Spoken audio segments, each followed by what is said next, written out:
Rebirth of evil queen episode 7। सुबह का वक्त स्विट्जरलैंड में। अभी हल्की हल्की सी स्नो गिरे जा रही थी।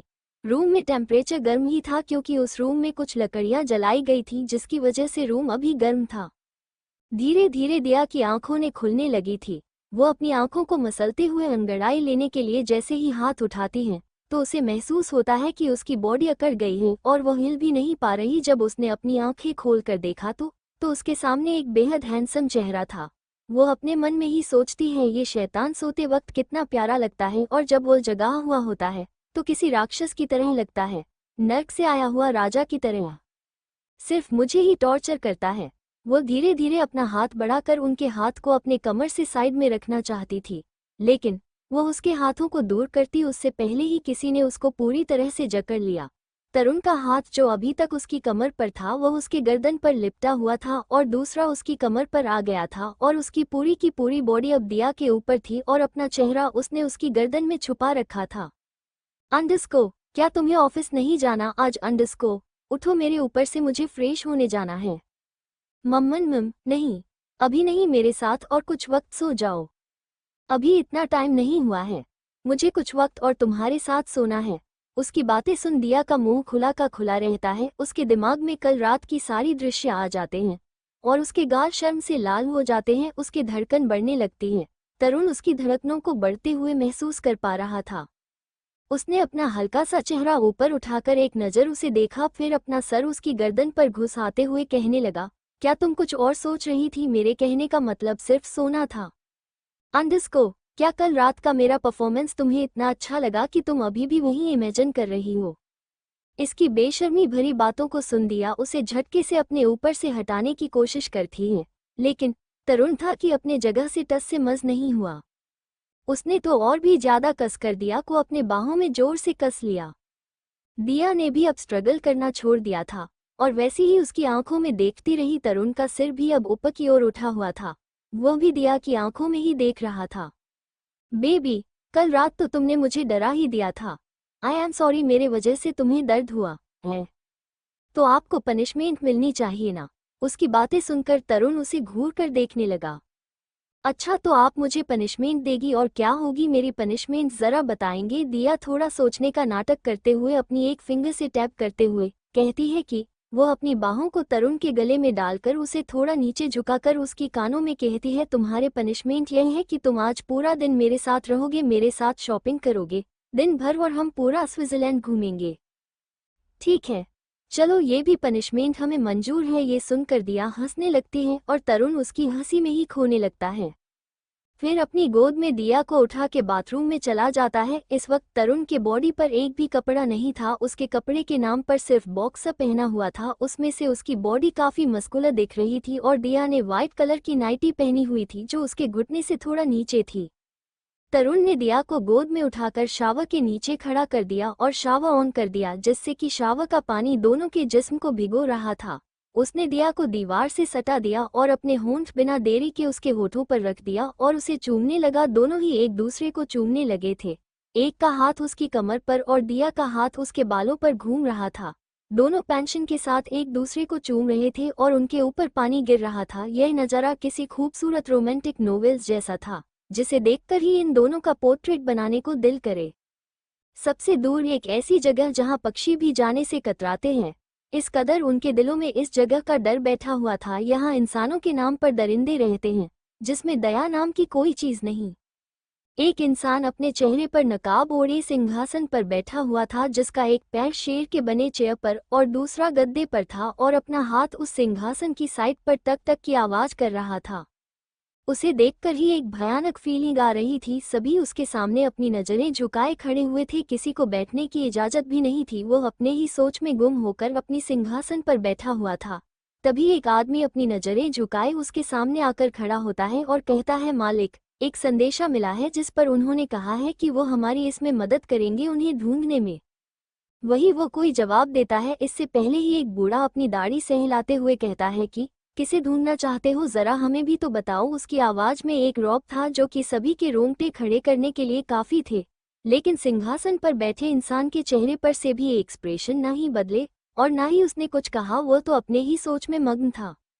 हमने कुछ पूछा, शेखावत किसको ढूंढना चाहते हो तुम, और इसके बारे में मुझे कैसे नहीं पता, आखिर तुम्हारे दिमाग में क्या चल रहा है, कुछ कहोगे? फिर से एक रोबदार आवाज उस रूम में गूंजी।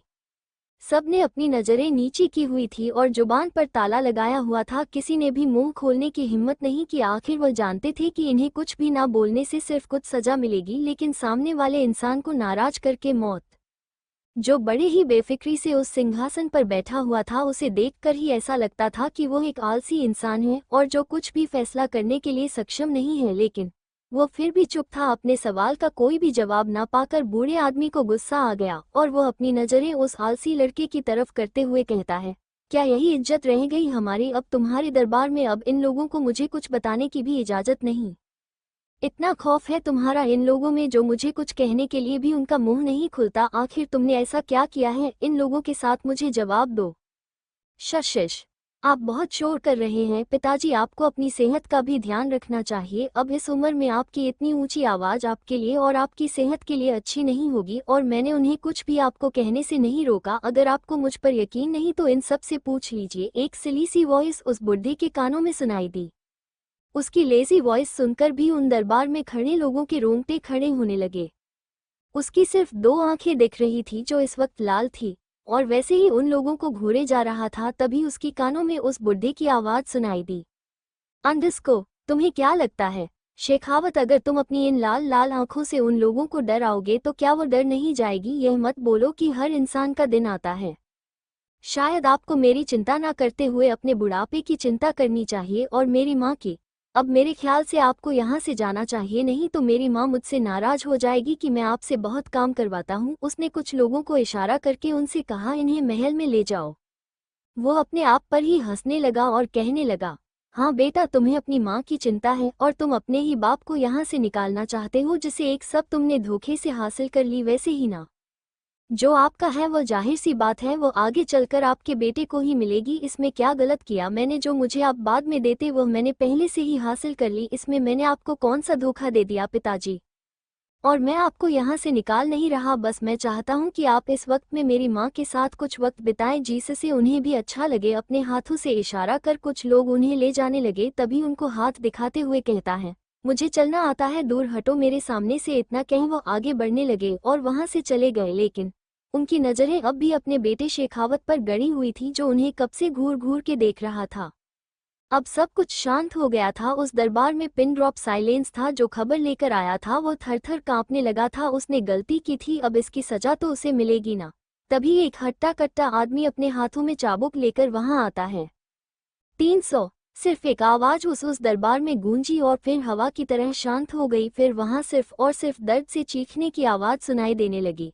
वो आदमी जो संदेशा लेकर आया था उसे बड़ी ही बेरहमी से उसके पीठ पर कोड़े बरसाए जा रहे थे। वो आम चाबुक नहीं था, उस चाबुक में तो नुकीले सुई चुबाई हुई थी, जिससे कि वह चाबुक जिस इंसान के जिस्म को टच करे उससे मांस के एक बड़े से टुकड़े को बाहर लेकर आ जाए।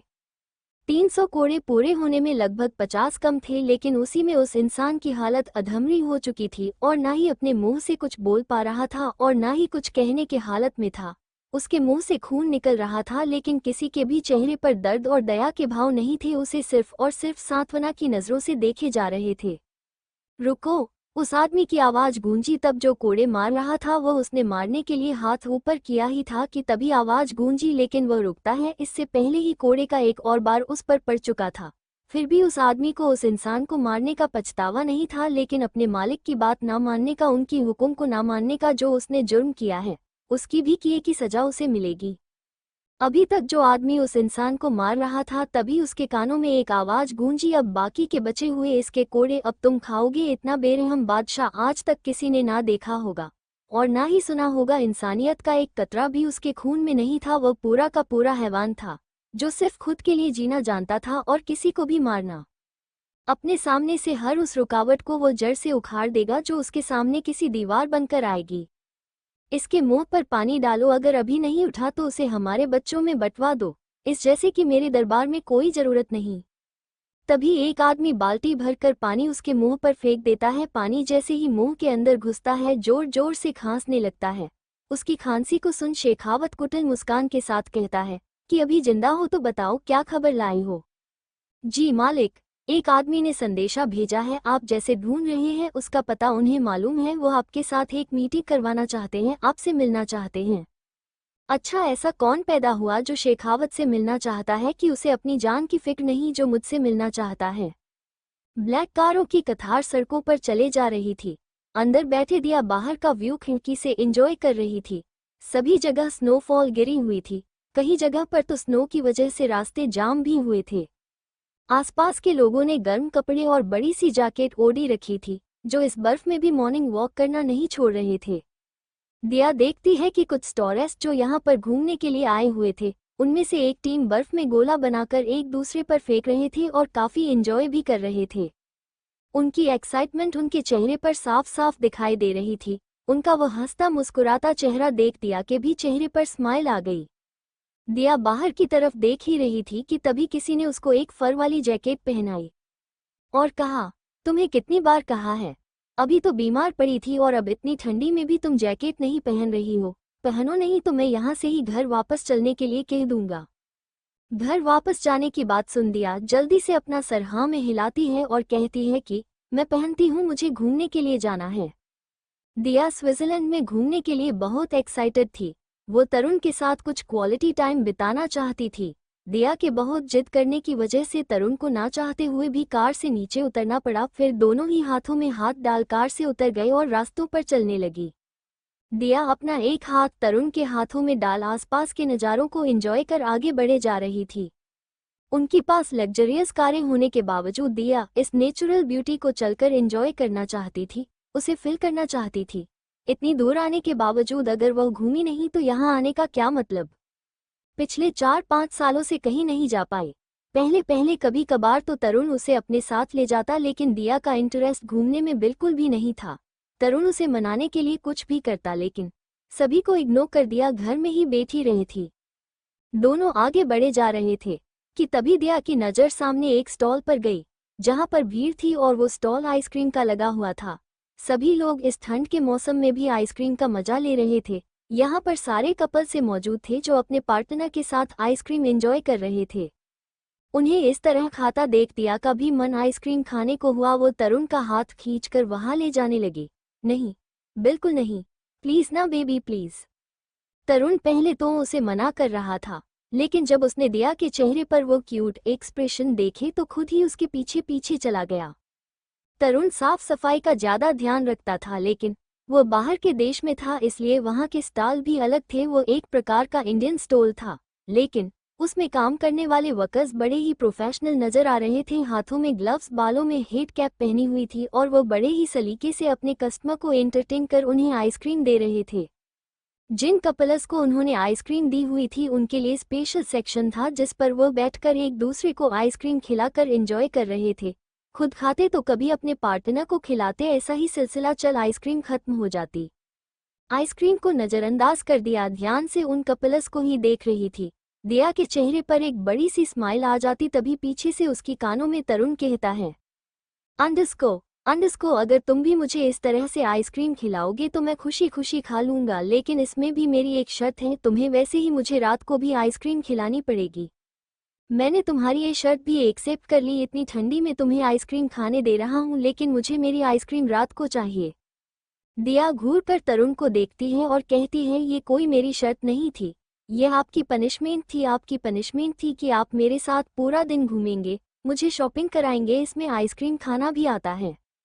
दिया बोल ही रही थी कि तरुण उसकी आंखों में देखते हुए अपने कदम उसकी ओर ले लेता है। ये देखकर दिया अपने कुछ कदम पीछे ले लेती है और अपनी नज़रें घुमाकर आसपास देखती है कि कोई उन्हें देख तो नहीं रहा, लेकिन जब वह अपनी नज़रें घुमाकर देखती है तो कोई भी उन्हें देख नहीं रहा, सब अपने में ही मग्न थे।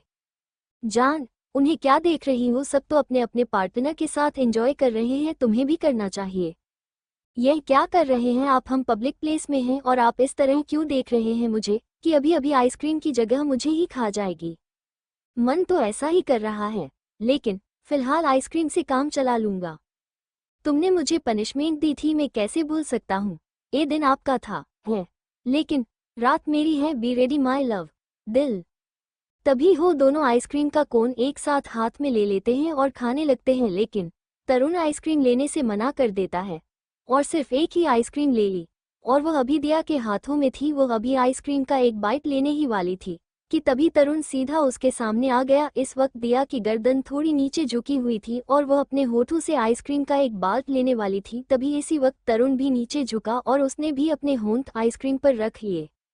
कुछ ऐसा हुआ कि दोनों के ही होंठ आपस में जुड़ गए। आइसक्रीम जो दोनों के होठों के बीच में थी वो पिघलने से लग गई थी, लेकिन तरुण ने अपनी जीभ आगे कर दिया कर होठों पर लगी आइसक्रीम को अपने होठों से साफ करना चालू कर दिया। दोनों एक दूसरे के आंखों में खोए हुए थे। तभी उन लोगों के कानों में तालियां और चेयर अप करने की आवाज सुनाई दी। दिया तो शर्म के मारे सिर्फ नीचे ही देखे जा रही थी। उसे उम्मीद नहीं थी कि तरुण इस तरह से उसकी आइसक्रीम को खाएगा। अगर उसे पता होता तो वो अलग सी उसके लिए लेती। उन दोनों को ही देखकर सब लोग क्लैपिंग कर रहे थे।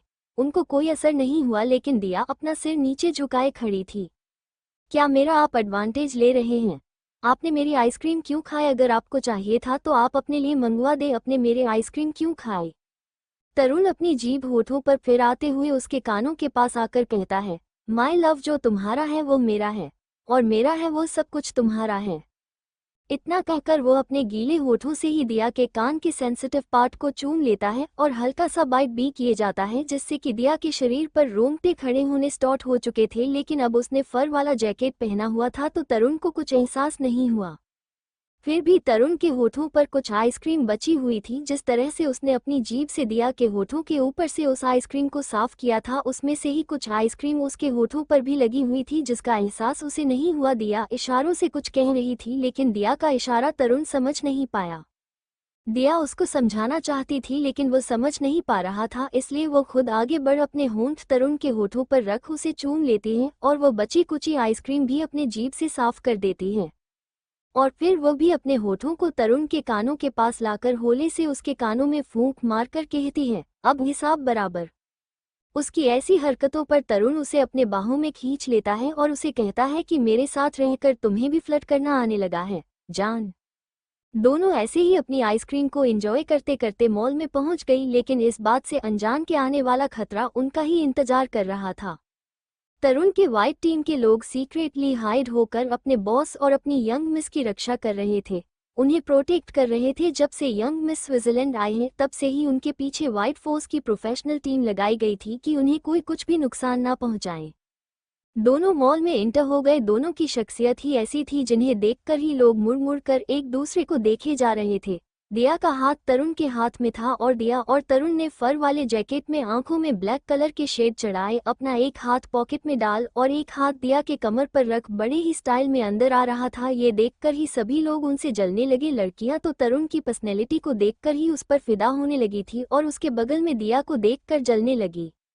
इसके अपोजिट लड़के दिया को देखकर अपने लाल तक आने लगे। दिया किसी मॉडल से कम नहीं लग रही थी। उसकी गोरी दूध जैसी मक्खन जैसे सॉफ्ट त्वचा और ऊपर से उसके पिंक हॉट लड़के तो मानो उस पर फिदा ही हो रहे थे।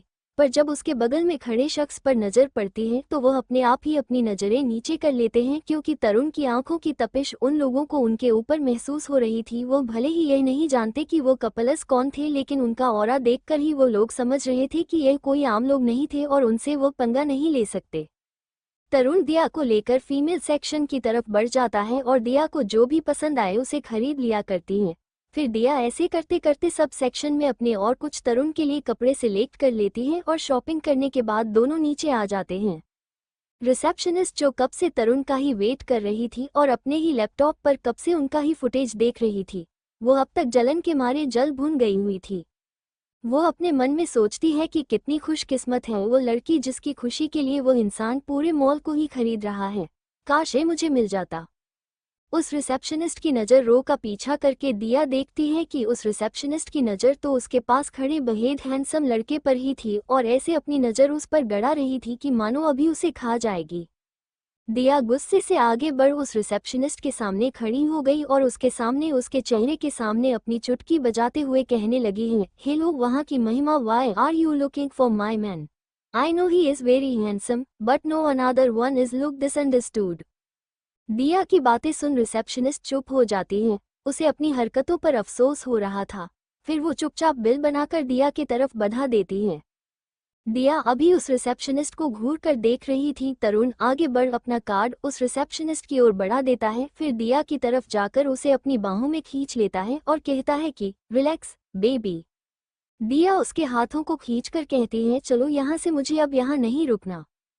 उसकी बातों को सुन तरुण हाँ में अपनी गर्दन हिला देता है और उस रिसेप्शनिस्ट पर तिरछी गुस्से वाली एक नज़र डालकर बड़े ही सख्त वॉइस में कहता है, इसे इस पते पर पहुंचा दो।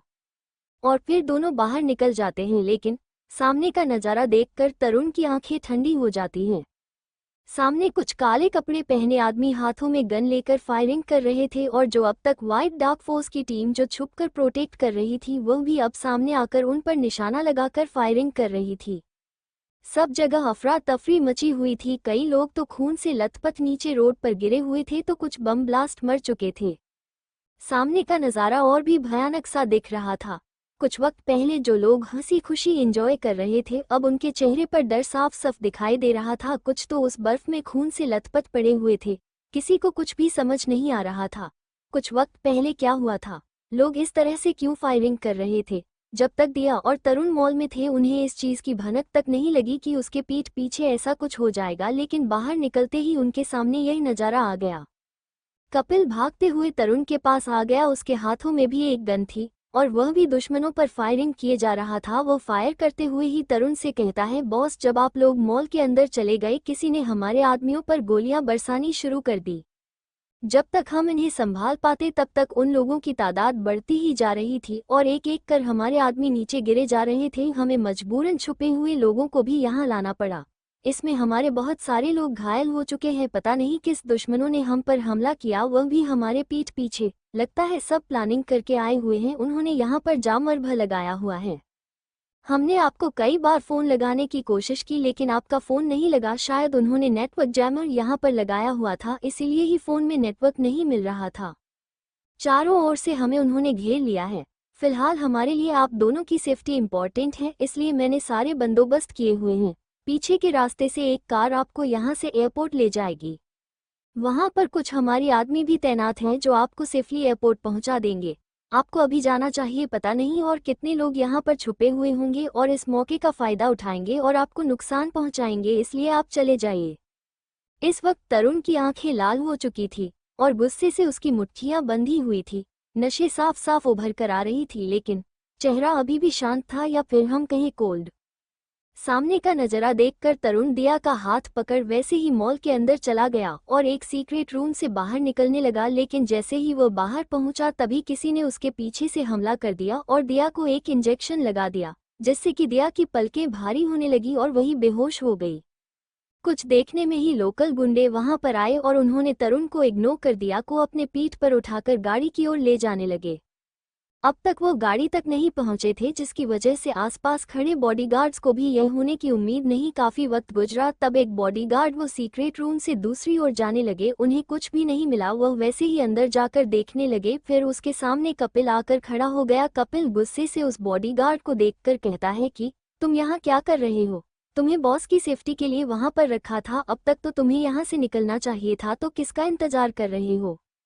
बॉडीगार्ड ये सुनकर डर गया और वो अपने हकलाते आवाज में कहने लगा, अंडस्को, यह आप क्या कह रहे हैं बॉस? बॉस अब तक वहां नहीं पहुंचे जहां पर हम खड़े थे, इसलिए हम उन्हें देखने के लिए यहीं पर आ गए। ये सुनकर कपिल के माथे पर परेशानियों के बल पड़ने लगे। वह अपने एक हाथ से माथे को मसलते हुए कहने लगा, क्या बॉस अब तक वहां नहीं पहुंचे? तो बॉस कहाँ गए होंगे? जल्द से जल्द पता लगाओ। अब तक व्हाइट फोर्स ने अब तक दुश्मनों का नामो निशान मिटा दिया था, लेकिन जब उनको पता चला कि उनके बॉस और उनकी यंग मिस गायब हो चुकी हैं, तो उनके भी माथे पर परेशानी के भाव नजर आने लगे थे। कपिल ने उन सभी को उन्हें सर्च करने के लिए कह दिया था, लगभग चीखते हुए ऑर्डर ही दे दिया था। किसी भी हालत में बॉस सही सलामत चाहिए।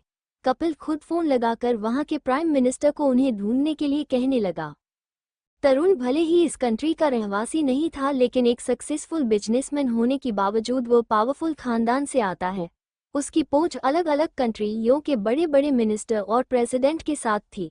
किसी में भी उनकी बात नहीं मानने की हिम्मत नहीं की और उन्होंने अपनी फोर्स को उन्हें सर्च करने के लिए भेज दिया था। एक अंधेरे रूम में छोटा सा मगर, बिल्कुल ब्लैक कलर का, ना ही उसमें खिड़की और ना ही कुछ ऐसी जहां से बाहर की रोशनी अंदर आ जाए। ऐसा कमरा जिसकी चेयर पर एक बीचों बीच लड़की अपनी आंखें बंद कर बैठी हुई थी। उसके हाथ पैर रस्सी से बंधे हुए थे और मुंह पर कपड़ा बांध रखा था। एक कोई और नहीं दिया थी जिसे किडनैप कर कर यहाँ पर लाया गया था। दिया के पलकें अब धीरे धीरे कर हिलने लगी थी। वो उस इंजेक्शन के असर से धीरे धीरे कर होश में आने लगी थी। जब उसकी आंखें थोड़ी सी खुलने लगी तो उसने देखा कि आसपास उसके कोई नहीं था। उसे सिर्फ एक चीज पर रस्सियों से बांधा हुआ था। उसका मुंह बंद किया हुआ था। जब उसने अपनी नज़र आसपास देखी तो उसे तरुण कहीं नहीं नजर आया। तभी उसे किसी के कदमों की आवाज सुनाई दी, इसलिए उसने फिर से बेहोश होने का नाटक करने लगी। एक आदमी जो कि 6 फुट 5 इंच था वो कमरे का दरवाजा खोल उसके अंदर आ गया। उसने एक नज़र सामने कुर्सी पर बंदी लड़की पर डाली और फिर आसपास के माहौल पर। तभी उस सन्नाटे को चीरकर एक फ़ोन की रिंगटोन की आवाज़ सुनाई दी, जिसे सुनकर उसने अपनी पॉकेट से फ़ोन निकाल कॉल को रिसीव कर दिया। उसने एक नज़र सामने बंधी हुई लड़की पर डाली और फिर उसने कहा, हेलो अंडस्को, क्या मैंने तुम्हें जो करने के लिए कहा था क्या वो तुमने किया? दूसरी तरफ से रिसीवर से आवाज़ सुना दी, मेरे पैसे। आदमी फिर से बोला, लड़की मेरे पास है और सही सलामत है, अभी बेहोश है और मैंने उसे रस्सियों से बांध कर रखा है। अब तक उसे होश नहीं आया है। शायद हमारे आदमियों ने कुछ ज़्यादा हाई डोज दिया था, इसलिए उसे अब तक होश नहीं आया।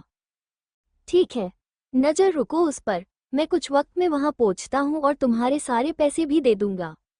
ओके के उस आदमी ने कॉल कट कर दिया। उधर रेड कपड़े पहने हुए नकाबपोश आदमी अपने कंधे पर किसी को उठाकर ले जा रहे थे और उसको गाड़ी में डालकर कार वहां से हवा की तरह निकल गई। एक आदमी अपने कमरे में बैठा हुआ शराब के प्याले में शराब डाल पिए जा रहा था और जोर जोर से हंसे जा रहा था। उसकी हंसी एक डरावने ख्वाब की तरह लग रही थी, आज किसी पर गिरने वाली थी। उसने चेहरे पर नकाब ओढ़ा हुआ था, उसका चेहरा साफ साफ नजर नहीं आ रहा था। वो शराब की बोतल को अपने होठों से लगाकर पिए जा रहा था। तभी उसके दरवाजे पर खटखट हुई। अंडस्को, अंदर आओ। वो अपने होठों पर शराब की बोतल रखे ही बोल रहा था।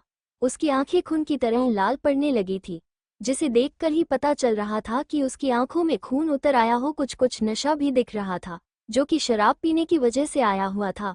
वो आदमी दरवाजा खोल अंदर आता है और अपनी नज़रें झुकाकर कहने लगता है, मालिक, हमारे आदमियों ने काम कर दिया है, उसे उठाकर यहीं पर लाया गया है। सुनकर उसके चेहरे पर एक जहरीली मुस्कुराहट आ गई। उस मुस्कुराहट के पीछे किसी ऐसे मकसद को उसने अंजाम दिया था जिससे वो बरसों से पाना चाहता था। वो खुश होकर अंडस्को, बहुत अच्छी खबर सुना ही है तुमने, ये लो तुम्हारा इनाम। अपने गले से एक मोतियों का हार निकाले उस इंसान की तरफ फेंक देता है। उन्हें कह दो कि उसे मेरे स्पेशल रूम में लेकर आए, मैं उसे खुद सजा दूंगा। और हाँ, याद रखना, उसे अच्छी तरह से बांध लेना, नहीं तो तुम्हारे लिए अच्छा नहीं होगा। फिर वो लोग कंधे पर उस लड़के को ले अंदर की तरफ बढ़ चले गए और एक सीक्रेट रूम ओपन कर उसमें एंटर हो गए। वो आदमी जिस पर लड़का अभी भी लदा हुआ था, उसने उस लड़के को एक कुर्सी पर बैठा दिया। फिर उस रूम के चैन को निकालकर उसके हाथ और पैर बांधने लगा और कसकर दूसरी ओर बांधने लगा। वो लड़का अभी भी बेहोश था। वो कोई और नहीं, तरुण था, जो अभी भी उसी हालत में था। फाइनली तुम जाकर अब मेरे चंगुल में आ गए हो। अब मैं तुम्हें कहाँ नहीं जाने दूंगा। मुझे जिस चीज की तलाश है वो सिर्फ तुम्हारे पास है और मैं उसे किसी भी हाल में पाकर ही रहूंगा। तरुण के दोनों पैर झंझोर से बंधे हुए थे, पैरों में भी भेड़िया लगी हुई थी जो कि तरुण को दर्द पहुंचा रही थी। उधर दिया सोच में पड़ गई थी कि आखिर उसे किडनैप किसने करवाया था और किसका फोन उस किडनैपर को आया था। उसे पता लगाना चाहिए। और तरुण कहाँ पर है? वो मुझे बचाने क्यों नहीं? क्या वो किसी प्रॉब्लम में फंस गया होगा? मुझे पता करवाना होगा, इससे पहले मुझे यहाँ से निकलना होगा। नशे में धुत वो आदमी अपने सामने बंदे लड़के को देखकर ठहा के मारे हंसने लगता है और अपने बोतल से शराब के घुट ले पिए जाता है। उसके हंसी की गूंज उस रूम में गूंजने लगती है। अंडस्को, वो वैसी ही अपनी लड़खड़ाते जुबान से कहता है। अंडस्को कहते हैं ना, किसी चीज को अगर शिद्दत से चाहो तो कायनात भी तुम्हें उसे मिलाने की साजिश में लग जाती है। ऐसा ही हाल कुछ मेरा हुआ है। मैं जिससे हर जगह ढूंढ रहा था, वो मुझे इतनी आसानी से इस जाएगा और इस जगह आकर मिलेगा, मुझे पता नहीं था, नहीं तो पहले ही यहाँ आ जाता। तरुण की गर्दन अभी नीचे लटकी हुई थी, अभी वह भी वही था। हाथ पैर बंधे होने की वजह से वो कुछ भी नहीं कर सकता था। तभी वो लड़का जो अपने चेहरे पर नकाब ओढ़े था उसने दीवार पर लगे एक पेंटिंग को हटाकर उसके पीछे की एक बटन को दबा दिया, जिससे कि जो अब तक सामने खड़ा तरुण जो एकदम पास था अब कोसों दूर जाने लगा था। ऐसा लग रहा था किसी ने उसे पीछे अपनी पूरी ताकत के साथ धकेल दिया था। देखने में वो कमरा बिल्कुल ही नॉर्मल कमरे की साइज जैसा था, लेकिन जैसे वो बटन दबा वो को 10 मीटर से भी लंबा हो गया। जैसे जैसे तरुण पीछे जा रहा था वैसे वैसे कर 1 को एक लोहे की दीवारें उभर कर सामने आ रही थी। ये देखकर तो किसी के भी शरीर की रूह कांप जाती। एक नहीं बल्कि ऐसी 20 दीवारें सामने आकर खड़ी हो रही थी। फिर से उस शख्स ने एक बटन दबाते ही तरुण अपनी जगह रुक गया, और ऐसी जगह रुक गया कि मानो वह उसके शरीर से उसकी रूह ही निकालने वाला हो। जिस जगह तरुण खड़ा था वह ऊपर की ओर उठने लगी थी और नीचे की जमीन पानी में बदल गई थी, जिसमें तैर रहे थे खूंखार मगरमच्छ। ये देखकर मानो उस शख्स के होठों पर एक कुटिल और शैतानी स्माइल आ गई। वह अपने आप से ही कहता है, अब जाकर मेरे कलेजे को ठंडक पहुँचिए हैं। तुम्हें बंधे हुए देखने के लिए मेरी आंखें और मेरा रोम रोम तड़प रहा था। तभी साइड में रखे एक रोड को उठाकर उसी दरवाजे पर एक एक फिर आते हुए कुटिल मुस्कान के साथ कहता है, अंडरस्को, पता है इस रूम को मैंने स्पेशल तुम्हारे लिए ही क्यों बनवाया बताता हूँ। मैं जब भी हर जगह जाता हूँ वही अपना महल बनाता हूँ, और उसी में ही एक ऐसा रूम जिसके लिए मैं दिन रात से मेहनत करता हूँ, इसी उम्मीद में कि एक दिन मैं तुम्हें उस रूम में लाकर ऐसी ही तड़प आऊँगा जैसे मैं बचपन में तड़पा हूँ। तुमने मुझे वो जिंदगी जीने के लिए मजबूर कर दिया जिसमें नफरत करता हूँ। तुमने उस इंसान को मुझसे दूर कर दिया जिससे मैं अपनी जिंदगी में लाना चाहता था। उसे मैं सबसे ज्यादा प्यार करता था, लेकिन तुमने क्या किया, उसे ही मुझसे दूर कर दिया। कोई बात नहीं, अब मुझे तुम मिल गए हो ना, इसका बदला मैं तुमसे ले लूंगा। इतना कि वह रोड उस दरवाजे पर टिका देता है जिससे कि चारों तरफ सिर्फ और सिर्फ बिजली ही चल रही थी। धीरे धीरे कट बढ़ने लगा था और तरुण के बॉडी के अंदर समा जा रहा था, जिससे कि अब तक बेहोश पड़ा तरुण कट की वजह से दर्द में था कि गहरी लाल आंखें अब धीरे धीरे कर खुलने लगी थी। जैसे ही अपनी आंखें उठाकर देखना चाहा तभी उसके सामने 20 दरवाजे आकर खड़े हो गए, जैसे किसी ने उसे पिंजरे में कैद कर लिया हो। तभी उसकी तेज आंखों से उसने उस नकाब पहने लड़के को देख लिया। क्या हुआ, गुस्सा आ रहा है? अपनी लाल आंखों से घूरकर तरुण उसको देखता है। उसकी आंखें इस वक्त आग उगल रही थी, लेकिन चेहरा अभी भी वही एक्सप्रेशनलेस और ठंडा। उसके चेहरे पर अब भी वही लुक देख मानो उस इंसान के दिल में अब तक दबी हुई गुस्से की गुफा फूटने ही वाली थी। उसने उस और को नीचे फेंक दिया और अपने हाथों की मुखिया उस दरवाजे पर बिजली उसकी आंखें भी आगो कर रही थी, जिसे मानो वह बरसों से अपने अंदर दबा के रखा हुआ था और उसे मार के ही ठंडी हो सकती है। वो गुस्से से अपनी आदमियों को इशारा करके कहता है, तेजाब लाओ। अपने मालिक का इशारा पाकर डरते डरते कुछ लोग खाली बर्तनों में तेजाब लाकर खड़े हुए। तेजाब इतना गर्म था कि किसी भी धातु को एक ही पल में दिखा दे, लेकिन जिस बर्तनों में उसने तेजाब को लाया था वह कोई आम बर्तन नहीं था, खास उसी के लिए ही बनाया हुआ था। उसके ऊपर डालो, मैं उससे पिघलता हुआ देखना चाहता हूँ, तब जाकर मेरी आंखों को ठंडक मिलेगी। फिर अयानास ही उसका हाथ उसके चेहरे की ओर चला जाता है, जिस उसकी उंगलियां उसके मास्क को टच हो जाती हैं। फिर झटके से अपने हाथ को खींच लेता है और आपकी आंखों में ढेर सारी नफरत ले तरुण को घूरता है। दूसरी तरफ जैसे ही उस आदमी का कॉल कट हुआ वैसे ही उसकी नज़र दिया पर चली गई। उसको देखकर कहता है, मानना पड़ेगा उत्तरण को भी क्या ढूंढ कर लाया है अपने लिए। अगर किसी और के साथ दिल नहीं की होती तो तुम्हें अपनी रानी बनाकर रखता। फिर जाने दो, मुझे तो बस अपने पैसों से मतलब, वह मिल जाए तो तुम्हें कोई और क्यों ना ले जाए, मुझे कोई फर्क नहीं पड़ता। थोड़ा अफसोस भी रहेगा तुम जैसी क्वीन को अपने हाथों से ज्यादा देखकर, खैर इसमें अब कर भी क्या सकते हैं। इतना कहते कहते वह वापस से उसी दरवाजे से वापस चला गया जहां से वह अंदर आया था। ठीक कहा तुमने, क्वीन और क्वीन को कोई भी अपने खेत में नहीं रखता। इस समय समझने में तुमने गलती कर दी। उसके जाते ही दिया ने अपनी आंखें खोलकर उस दिशा में देखकर कहा जहां से वो शख्स अभी अभी गया। उसकी जानती ही दिया ने धीरे धीरे कर अपनी रस्सियों से बंधे हाथों से छुड़ाने की कोशिश की और कुछ ही वक्त में उसने अपने हाथों को छोड़ा भी लिया। फिर अपने होठों पर एक शैतानी मुस्कुराहट ले कहने लगी, queen is always queen, only devil queen, राजकुमारी। फिर उसने पैरों को छुड़ाया, फिर उस आसपास रूम को देखने लगी, लेकिन उसे भागने का एक भी झरिया उसे दिखाई नहीं दिया। फिर कुछ सोचकर ही वह हंसने लगी। फिर अब तक बैठी चेयर को उठाकर नीचे जमीन पर पटक दिया। उसकी आवाज इतनी तेज थी कि बाहर खड़े लोगों को भी सुनाई दी और अंदर क्या हो रहा है इसका पता लगाने के लिए वो दरवाजा खोल अंदर आ गए। दरवाजे के पीछे और रखनी दिया जब सब लोगों को अंदर आता देखती है तो चुपके से उनके पीछे से दरवाजा बंद कर बाहर से लॉक कर देती है। फिर हंसने लगती थी, मानो बहुत बड़ा तीर मार लिया हो, फिर वहां से निकल जाती है। फिर वहां से कुछ दूरी पर जाकर खुद को देखती है ना ही उसके पास उसका फोन था और ना ही कुछ ऐसा जिससे कि तरुण का पता लगा पाए, और अपने आसपास कुछ ढूंढ रही थी कि तभी उसे कुछ दूरी पर दो कपल्स नजर आए। दिया उनके पास जाकर उनसे उनकी है लैंग्वेज में उनसे हेल्प मांगती है। फिर उसमें से एक लड़का उसका फोन बढ़ाकर उसे देता है। दिया फोन देकर पहले तो तरुण को कॉल मिला दे, लेकिन उसका फोन स्विच ऑफ जा रहा था। फिर कुछ सोच कर वो कपिल को कॉल लगाती है। रिंग जा रहे थे लेकिन कपिल फोन नहीं उठा रहा था। ऐसी ही कुछ रिंग जाने के बाद आखिरकार कपिल ने फोन उठाया। हेलो कपिल। दिया मैम। एक जानी पहचानी आवाज को रिसीवर से सुन कपिल जल्दी से पहचान गया कि यह आवाज किसकी है। फिर कपिल अपने सेंस में आकर कहता है, आप कैसी हैं और आप कहाँ हैं? हम लोग कितने परेशान हो गए थे आपके लिए। कपिल की टेंशन भरी बातें कौन सा एक लंबी सांस लेती है और उससे कहती है कि तो फिर मेरी छोड़ो, मैं ठीक हूँ। पहले बताओ तरुण के सही और कहाँ? मैंने उसे कितना कॉल किया, उसने एक भी कॉल नहीं उठाया। कहाँ है वो? क्या बॉस आपके साथ नहीं है? उसकी बातें सुनकर दिया चिंक कर कहती है, यह क्या बकवास कर रही हो तुम? वह मेरे साथ नहीं है। उस समय मैं खुद ही किडनैप हो गई थी। जब मैं होश में आए तो मैं एक अंधेरे कमरे में बंधी हुई थी। मैंने वहां पर जरूर को तोड़ने की कोशिश की पर वह मुझे नहीं मिला। लगता है जब मैं बेहोश हो गई थी उसी वक्त किसी ने तरुण के ऊपर हमला किया था। लगता है कोई और तरुण को ले गया है। पता करो किसी भी करके तरुण कहाँ पर है। यस यस यस, उसका पता है, लगा रहा हूँ, लेकिन आप मुझे आपकी लोकेशन बताइए, मैं अभी एक टीम को लेकर वहां पहुंचता हूँ।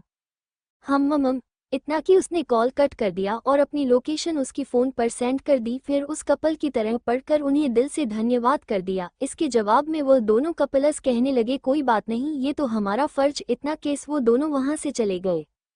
दिया कपिल का इंतजार कर ही थी वहां पर बैठकर। जब दिया आसपास देखती है तो जिससे उसे कुछ दूरी पर वही गुंडे नजर आ जाते हैं जिसने उसे किडनैप किया हुआ था। फिर उनसे छुपने के लिए वो गाड़ी के पीछे छुप गई। उसे ना देख पाने की वजह से वो गुंडे वहां से चले गए।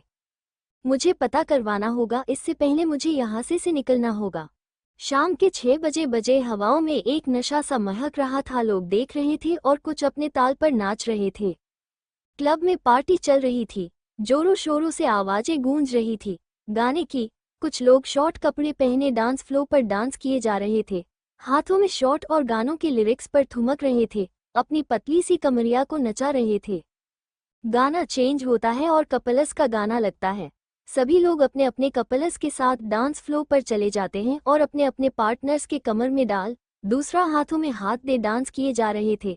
हॉल के बीच में एक बहुत हैंडसम कपल्स डांस कर रहे थे, जिसे देखकर ही सभी हुटिंग करने लगे और उन्हें चेयर अप करने लगे। डिस्को की लाइट सब जगह फैली हुई थी, जिस पर सभी अपने होशो आवाज को भूल एंजॉय किए जा रहे थे। तभी जो बीच स्टेज के कपल्स डांस कर रहा था उसमें से वो लड़की अपनी तिरछी आंखों से एक लड़की को पैगा डिस्को पर पैगा पिए हुए देखे जा रही थी। ये देखकर उसके चेहरे पर एक कुटिल स्माइल आ जाती है। उसकी स्माइल भी उसके साथ खड़े डांस कर रहे लड़के से चुप ना पाई और उसने भी उस लड़की की आंखों का पीछा किया। उसे समझते देर न लग गई कि वो लड़की आखिर क्यों उस लड़की को देखकर स्माइल कर रही थी। दोनों का अपना अपना अलग अलग मोटिव ले डांस किए जा रहे थे। एक को उसे जलन से तड़पाना था तो किसी को उसे अपनी चाहत में तड़पाना था।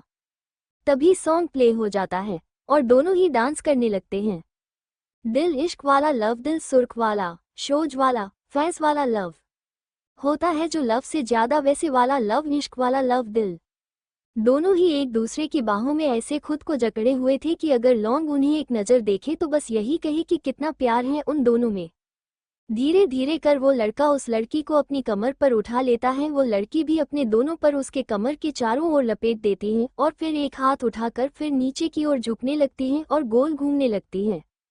ये देखकर तो जैसे लोगों का शोर ही बढ़ने लगा। सभी लोग उन दोनों के लिए हुटिंग करने लगते हैं। आखिर क्यों ना भला करते ये दो जोड़े कॉलेज के फेमस लव बर्ड जो थे, जिसे कुछ लोग प्यार के पंछी भी कहते हैं। हुआ जो दर्द भी तो हमको आज कुछ ज्यादा हुआ, इश्क वाला लव दिल। यह क्या हुआ है, क्या खबर, यही पता है ज्यादा हुआ इश्क वाला लव दिल। उन लोगों को ऐसा डांस करता देखकर सामने चेयर पर बैठी व्हाइट कलर की वन पीस पहनी हुई लड़की बार बार उन्हें देखकर शॉट्स पिए जा रही थी। आज वो इतना पी जाना चाहती थी कि उसके अंदर जितना भी गम हो एक ही पल में निकल जाए और वो उन दोनों को ही भूल जाए। उसके दिल में एक अजीब सी ही टीश उठी थी। उन दोनों को साथ में देखकर मानो उसके दिल के 1000 टुकड़े हो गए थे। उन्हें वो समेटना चाहती थी, वह भुला देना चाहती थी उस लड़के को जिसे उसने 2 साल से प्यार किया था। वो उसे कुछ कहने ही वाली थी कि तब तक उसने ही उसे बता दिया कि वह उसकी बहन से प्यार करता है और जल्द से जल्द उससे शादी भी करना चाहता है। ये सुनकर तो मानो उसका दिल कई टुकड़ों में बिखर गया, जिसे जोड़ पाना ना ही उसके बस में था और ना ही किसी और की। अगर ये उसको भी हुआ है फिर भी मुझको ज्यादा हुआ। इश्क वाला लव 2 दिल परिक्रमा करते दिल मेरी नींद जैसे पहली बार टूटी है। आंखें मल के देखी है मैंने सुबह हुई धूप ज्यादा लेके, तेरी रोशनी दिन चढ़ा। इश्क वाला लव 2 दिल परिक्रमा करते दिल यार प्रीति, कब तक उसको याद करेगी, छोड़ भी दो। और ये कितना पी रही है तू, क्या आज नशे में ट्यून होने का इरादा है तुम्हारा? यार वो तो अपने लाइफ में सेटल हो गया, तो क्यों अपनी लाइफ हेल बना रही है? जाने दे उसे, वो खुश है तुम्हारी बहन के साथ। अपनी नशेली आंखों से निधि को देखकर प्रीति कहती है यार पकड़ा ही कहाँ है जो जाने दो, और फिर हंसने लगती है। जो मेरा था ही नहीं उसके खोने का गम मैं क्यों भला मनाऊंगी, मैं तो आज एंजॉय कर रही हूँ अपनी बहन की खुशी में। मैं बहुत खुश हूँ उसके लिए। और अपना एक हाथ उसके कंधे पर थपथपाते हुए वहां से उठकर अंदर की ओर चली जाती है। निधि बस उसे जाते हुए देख रही थी और अपने मन में ही कहती है इस पागल का कुछ नहीं हो सकता, और इतना कि वह भी चली जाती है। जान के बादलों की जाली के पीछे से करे चांदनी ये मुझको इतला, लेके नूर सारा चांद मेरा यही पे है छुपा छुपा हुआ। इश्क वाला लव 2 दिल प्रीति आज इतने नशे में थी वो खुद ही बड़बड़ा कर आगे की ओर चली जा रही थी। पागल मुझे कहती है कि जाने दो, अब मैंने क्या उसे इन अपनी हाथों से पकड़ा है तो जाने दूंगी, समझती ही नहीं। वैसे ही लड़खड़ाते हुए वो अंदर की ओर चले जा रही थी। उसकी वो टिक टिक करती हुई सैंडल्स और लड़खड़ाते हुए कदम के साथ आगे की ओर चली जा रही थी। तभी उसे किसी का धक्का लगा और वो गिरती कि इससे पहले वो किसी की टकरा गई और उसकी बाहों में चली गई। अपने नशेली आंखों से उस हैंडसम लड़के को देखकर प्रीति कहती है थोड़ी क्यूट सी स्माइल के साथ अंडरस्को थैंक यू, और अपने हाथ हिलाकर उसकी गर्दन के चारों ओर लिफ्ट देती है। अभी जो लड़का ब्राउन कलर का 3 पीस सूट पहने हाथों में बैंडेड कलेक्शन में सी वॉच आंखों पर ब्लैक कलर के शेड्स चढ़ाए हुए अपने बांझ जैसे घूरती नजर उस लड़की पर डालता है, उसके पीछे उसके बॉडीगार्ड तो मानो पसीने से पूरे लथपथ हो गए थे। वह उस लड़की को उनसे दूर कराने के लिए आगे की ओर आते हैं, लेकिन वो लड़की अपना मुंह फुला कर कहती है अंडरस्को अंडरस्को, ए क्या कर रहे हो तुम लोग, मुझे क्यों हटा रहे हो, दिखता नहीं मैं झूल रही हूँ। उसकी वो क्यूट सी स्माइल देखकर अपनी नजरें वो लड़का उसी पर टिका देता है, लेकिन बॉडीगार्ड की हालत तो अब तक खराब हो चुकी थी। अब तक वो सोच रहे थे कि अब क्या करें, तभी वो लड़का अपने बाहों में उसे ऐसे ही उठाकर अपने मीटिंग एरिया की ओर चला गया और काउच पर बैठ प्रीति को भी अपनी गोद में बैठा लिया। फिर अपनी घूरती नज़र अपने क्लाइंट्स पर डालकर उन्हें आंखों से इशारा कर दिया कि वो मीटिंग स्टार्ट कर सकते हैं। क्लाइंट्स थोड़ा शॉक हो गए थे।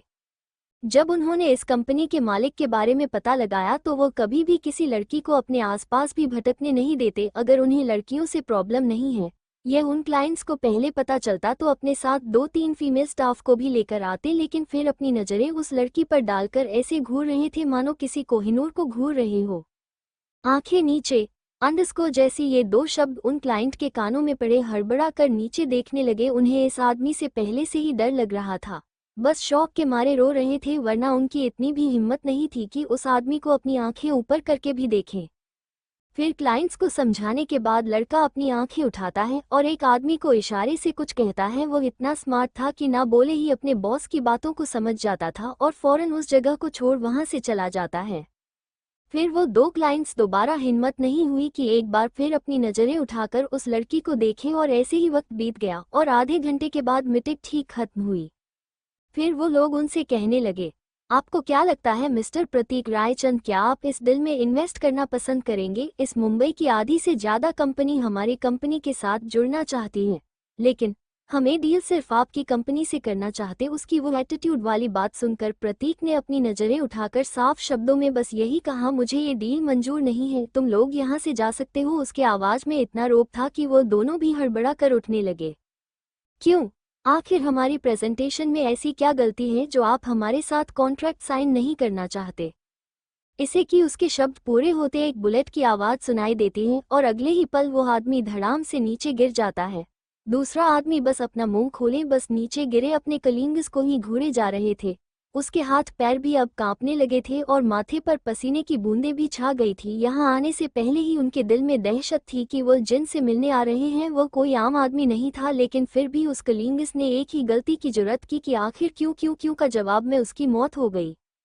तुम्हें भी चाहिए तुम्हारे सवालों के जवाब। प्रतीक ने अपनी नजरें उठाकर दूसरे आदमी की तरफ देखा।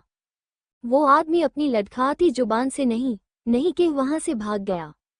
अब उसकी नजरें नीचे अपनी गोद में बैठी लड़की पर थी जो डर के मारे उसके चेस्ट के अंदर छुपी हुई थी। वो अपनी दोनों बिल्ली जैसी आंखें ऊपर करके कहती है, तुमने उसको क्यों मारा? उसकी वो क्यूट सी हरकत देखकर उस इंसान की आंखों में जो अब तक रूठनेस थी वो सॉफ्टनेस में बदल गई और फिर उसी वे में वो कहता है, क्योंकि वो तुम्हें घूर रहा था इसलिए मैंने उसे मार दिया। क्या सच में? वो अपनी लड़खड़ाती हुई जुबान से कहती है। और मैंने किसी और को देखा तो तुम क्या करोगे? वो इसका जवाब कुछ नहीं देता लेकिन अपना ही एक सवाल कर देता है, तुमने इतनी शराब क्यों पी? अगर तुम्हें हैंडल नहीं होती तो? वो अपना पी फेस बनाकर उसकी आंखों में झांकती है और बड़ी ही मासूम सी शक्ल बनाकर कहते हैं, क्योंकि मैं जिसे प्यार करती थी वह मेरी ही बहन से शादी करने वाला है। और रोने लगती है। उसे अपनी आंखों के सामने देखकर मेरे दिल में तीस सी होती है, इसलिए उसे भुलाने के लिए मैंने आज बहुत पी ली, इतना कि मैं उसे सिर्फ और सिर्फ भुलाना चाहती हूँ। उसे अपने दिल और दिमाग से निकालना चाहती हूँ। फिर अपना फेस उसकी तरफ ले जाकर कहत, क्या मैंने कुछ गलत किया? नहीं। तो क्या तुम उसे भूलना चाहती हो? Spend one night with me, you will forget हर। बातों को सुनती थी, अपनी बड़ी बड़ी आंखें करके उसे घूरे जा रही थी। क्या कहा तुमने? फिर से कहो। अपनी नशीली आंखों से उसे देखकर कहती है। उससे आगे वो कुछ बोलती तभी उसके होठ ब्लॉक हो गए थे और कोई उसे चूम रहे थे। उसकी लोअर लिप सक किए जा रहे थे। ये सब देखकर बॉडीगार्ड वहां से चले गए। जाते वक्त सभी सदमे में थे। धीरे धीरे प्रतीक के होठ प्रीति के लोअर लिप को सक किए जा रहे थे। फिर अपने होठों को भी उसके होठों से लिक कर रही थी। फिर जैसी ही प्रीति का थोड़ा मुंह खुला उसने अपनी जीभ को उसके मुंह के अंदर डाल दिया और उसे किस करने लगा और उसके तंग के साथ खेलने लगा। प्रीति के मुंह से शराब की बदबू आ रही थी, लेकिन फिर भी प्रतीक खुशी से किस किए जा रहा था। आज उसे ऐसा लग रहा था मानो उसे किसी ने जन्नत के दर्शन दिखा दिए हो। आखिरकार उसकी तलाश खत्म हो गई, या फिर वो कुछ ऐसा करना चाहता था जिसकी वजह से उसकी लाइफ में खुशियां आए, जिसके लिए वो बरसों से तड़प रहा था। Prateek Raichand Raichand group of company का सीईओ, उम्र 32 साल, सांवला रंग, लेकिन उसकी अट्रैक्टिव पर्सनैलिटी को देखकर ही सभी उस पर फ्लैट हो जाते थे। लेकिन उसे एक बीमारी थी जिसके चलते वो किसी भी लड़की के करीब नहीं जा सकता था, अपने फैमिली मेंबर के भी नहीं। इसीलिए आज तक ना ही उसे अपनी फैमिली यानी कि अपनी माँ का प्यार मिला और ना ही बहन का, ना ही कोई उसे बचपन में करीब रख सकता था और ना ही उसे टच कर सकता था। इसका मतलब यह नहीं कि उसके घर वाले उससे प्यार नहीं करते थे, वो बस उसे तकलीफ में नहीं देख सकते थे। जैसे ही कोई औरत उसको टच करती उसके शरीर पर लाल रंग के दाने उभर कर आते। उसका शरीर ऐसा लगता कि जैसे भट्टी से निकाला हुआ तपता लावा। उसके सांवले रंग पर सब मोहित हुए बैठे थे, पर ना ही आज तक उसकी बीमारी का रीजन पता चला और ना ही इसका इलाज। कभी प्रतीक किसी को अपने पास नहीं आने देता और ना ही खुद किसी और के करीब जाता है। आज पहली बार ऐसा हुआ है कि एक लड़की उसके बाहों में आई, लेकिन फिर भी उसके शरीर में कोई हलचल नहीं मची। एक हलचल मची थी, लेकिन वो वैसे नहीं थी जो हर वक्त आया करती थी। यह कुछ अलग सा ही था और प्रतीक इसका पता लगाना चाहता था। वो उसके होठों को अपने मुंह में ले चूमने लगा था, अपनी जीभ को उसके मुंह के अंदर डाल उसके हर कोने का स्वाद लेने लगा था। जिंदगी में पहली बार प्रतीक किसी को ऐसे टच कर रहा था, इसलिए धीरे धीरे वह अपने ऊपर से कंट्रोल खोने लगा था। इसीलिए वो प्रीति को अपने बाहों में उठा अपने प्राइवेट रूम की तरफ चला जाता है। जैसे ही 1001 के रूम के आगे प्रतीक रुकता है, वैसे ही वो दरवाजा खुल जाता है। प्रतीक अंदर आकर दरवाजे को लॉक कर देता है और प्रीति को अपनी बाहों में ले वॉशरूम की ओर चला जाता है। प्रीति को दीवार से चिपका कर खुद उसके करीब खड़ा हो जाता है और अपने एक हाथ से शावर ऑन करता है। शावर का ठंडा पानी उन दोनों के ऊपर गिर रहा था। प्रतीक अपना हाथ वॉल पर टिकाए अपनी बॉडी का पूरा वेट प्रीति के ऊपर डालता है, जिससे कि प्रीति दीवार और प्रतीक के बीच फंस चुकी थी। प्रतीक अपनी चेहरा नीचे कर उसके होठों को ब्लॉक कर देता है, उसके पूरे बॉडी को अपने हाथों से सहला आता है। प्रतीक अब धीरे धीरे वाइल्ड होता जा रहा था। उसका हाथ प्रीति के ब्रेस्ट पर ऐसे दबाव बना रहा था कि अभी के अभी उसे अपने अंदर समा लेगा। प्रतीक अब उसके होठों को अपने दांतों से काटने लगा था। उसके ऐसे बिना ब्रेक के किस करने से प्रीति की चेस्ट ऊपर नीचे हो रही थी। ये देखकर तो प्रतीक के हाथ और भी ज्यादा उसकी ब्रेस्ट पर दबाव बनाने लगे और फिर प्रीति को सांस लेने में दिक्कत हुई तो प्रतीक उसके होठों को छोड़ देता है। जैसे ही प्रतीक उसके होठों को छोड़ता है, प्रीति के होंठ सूजकर गुब्बारे जैसे हो गए थे। कहीं से तो ब्लड भी निकल कर आ रहा था, लेकिन इस वक्त प्रतीक किसी और ही दुनिया में चला गया था और प्रीति शराब के नशे में वह क्या कर रही थी उसे भी मालूम नहीं था। शराब उसके सर चढ़कर बोल रहा था। वह भी गुस्से से प्रतीक को देखकर कहती है, अंडरस्को यू वाइल्ड बीस्ट, तुमने मेरे होठों से खून निकाला, अब देखो मैं क्या करती हूँ तुम्हारे साथ। इतना कह वह अपने होंठ उसके होठों पर रखती है और उसे वॉल से सटाकर अपने पंजों के बल खड़ा होकर उसे वाइल्ड किस करने लगती है। वह भी अपने दांतों से उसके होठों को कुतर रही थी। दोनों की किसिंग चुंबन का चिन्ह, चुंबन का चिन्ह, चुंबन का चिन्ह फाइट चल रही थी। वो एक दूसरे के होठों को ऐसे कुतर रहे थे जैसे कोई चूहा अपने खाने को, जो एक दूसरे के होठों को खाने पर तुले हुए थे। दोनों को सफोकेशन होने लगी तो उन दोनों ने अपने होंठ अलग कर दिए। प्रतीक ने अपना हाथ बड़ा अपने होठों पर रखा और उसके उंगलियों पर खून दिखा तो अपनी इंटेंस नजरों से प्रीति को घूर कर कहता है, अंडरस्को यू वाइल्ड कैट। फिर अपने होंठ उसके गर्दन पर रख उसे फोर्सली वाइल्डली चूमने लगता है। कहीं कहीं तो बाइट भी किया जा रहा था, जिससे कि अब तक जो प्रीति अपनी सांसों पर काबू करने की कोशिश कर रही थी और भी जोरों से आहें भरे जा रही थी, उसकी सिसकियां बाथरूम में गूंजने लगी थी। दोनों एक दूसरे को वाइल्ड होकर चूम रहे थे। प्रतीक के हाथ प्रीति के ड्रेस के अंदर जाना चाहते थे, लेकिन उसका वन पीस होने की वजह से जा नहीं पा रहा था। इसलिए प्रतीक ने झटके से उसके गर्दन को छोड़ो उसको वॉल से सटा दिया। फिर उसकी जीभ को अपने हाथों से खींच नीचे कर दी। फिर धीरे से उसके ड्रेस को कंधे से नीचे उतारने लगा। प्रतीक की नज़र तो प्रीति के खुले हुए कंधे पर ही थी। उसने अपने होंठ उस पर रख चूमने लगा। कई कई तो बार बाइट भी किए जा रहा था। प्रीति के हाथ वॉल की दीवार पर कसे जा रहे थे। वो आहें भरे जा रही थी। वह भी अब प्रतीक की वाइल्डनेस को बर्दाश्त नहीं कर पा रही थी। प्रतीक ने उसकी ड्रेस को अब तक सिर्फ कमर तक ही नीचे उतारा था। प्रीति की कोशिशों के बावजूद प्रतीक ने उसे कसकर वाल से चिपका रखा था और धीरे धीरे अपने घुटनों के बल बैठकर उसके पूरे कंधे और कमर को चूम रहा था, जिससे कि प्रीति के शरीर में रोंगटे खड़े होने लगे थे। वो प्रीति के इन सेंशुअल किसेस को बर्दाश्त नहीं कर पा रही थी। वह भी प्रतीक को वैसा ही प्यार करना चाहती थी, लेकिन प्रतीक ने उसे इस कदर ब्लॉक कर दिया था कि वह चाहकर भी हिल नहीं पा रही थी, सिर्फ आहें भरे जा रही थी। प्रतीक धीरे धीरे वाइल्ड होने लगा था। उसके कमर पर वो हल्का सा बाइट करता, फिर उसके ऊपर अपनी जीभ को फिराता और फिर अपने होठों से चूम लेता। उसके पूरी कमर पर बाइट के निशान थे। उसने फिर अपना हाथ बढ़ा प्रीति के ड्रेस को उसके अलग कर दिया। अब प्रीति सिर्फ ब्लैक कलर के अंडरगारमेंट्स में थी। पीछे से ही प्रतीक प्रीति को देखकर अपना आपा खोने लगा था। वो आगे बढ़ना चाहता था, लेकिन अब प्रीति के भी बर्दाश्त की हद टूटने लगी थी। उसने प्रतीक को धक्का दे बाथरूम में गिरा दिया और फिर उसके ऊपर आकर उसके शर्ट के बटन खोलने लगी। ये देखकर प्रतीक ने अपने दोनों हाथ उसके कमर पर डाल उसे अच्छे से अपनी पेट पर एडजस्ट कर दिया। फिर प्रीति उसके गर्दन से लेकर चेस्ट को चूमने लगी थी। धीरे धीरे उसका हाथ उसके शर्ट के बटन पर जा रहा था। उन्हें वो बटन को खोलने की कोशिश करी हुई थी कि लेकिन नाकामयाब होती। गुस्से में उसने भी अपनी उंगलियों से उसके शर्ट को ही फाड़ दिया। ओ माय वाइल्ड कैट, मुझे पता नहीं था तुम इतनी वाइल्ड होगी। प्रीति के सामने अब प्रतीक की खुली चेस्ट थी और उसका हाथ धीरे धीरे प्रतीक के गर्दन को सहला रहा था। फिर अपने होठों को प्रतीक की गर्दन पर रख उसे उसी तरह से काटने लगी, फिर चूमने लगी। उसने अपने दोनों हाथों से प्रतीक की शर्ट को निकाल कर फेंक दिया और प्रतीक की ऊपरी बॉडी नेकेड थी। धीरे धीरे प्रीति के होठ उसके चेस्ट पर फिरने लगे थे। प्रतीक अपनी आंखें बंद करे बस प्रीति को महसूस कर रहा था। ना जाने प्रतीक इस सुकून के लिए इतने सालों से तड़प रहा था। आखिर आज जाकर उसकी तड़प खत्म हो गई थी। प्रतीक के हाथ धीरे धीरे उसके पीठ पर चलने लगे थे। जैसे जैसे प्रीति के होठ प्रतीक के चेस्ट पर चूमते वैसे से प्रतीक और तेजी से प्रीति को अपनी बाहों में कसता जाता। प्रीति अब धीरे धीरे कर प्रतीक के कमर तक आ गई थी।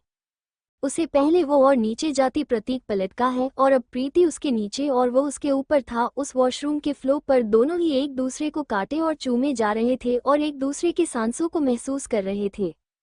प्रतीक के होठ फिर से उसकी गर्दन पर चले जाते हैं और फिर धीरे धीरे नीचे उसके क्लीवेज पर आते। क्लीवेज को देखकर ही प्रतीक की आंखों में चमक आ जाती है। वो अपने होठों से प्रीति के क्लीवेज पर चूमने लगता है। पहले तो उसे जोर से बाइट करता। बाइट के निशान देखकर प्रतीक के चेहरे पर स्माइल आ जाती है। प्रतीक अपना एक हाथ बढ़ाकर प्रीति के ब्रा को भी निकाल देता है। अब उसके आंखों के सामने प्रीति के बड़े ही गोल मटोल ब्रेस्ट थे, जिसे देखकर ही प्रतीक का दिल उसे अपने मुंह में लेने को तड़प उठा बिना वक्त गंवाए। प्रतीक अपने होठों को उसके ब्रेस्ट पर रख सक करने लगता है और दूसरे को अपने हाथों में ले मसलने लगता है, जिससे कि दर्द के कारण और कुछ मदहोशी के कारण प्रीति आहें भरे जा रही थी। उसकी आहें को सुन प्रतीक भी एक्साइटेड हो रहा था।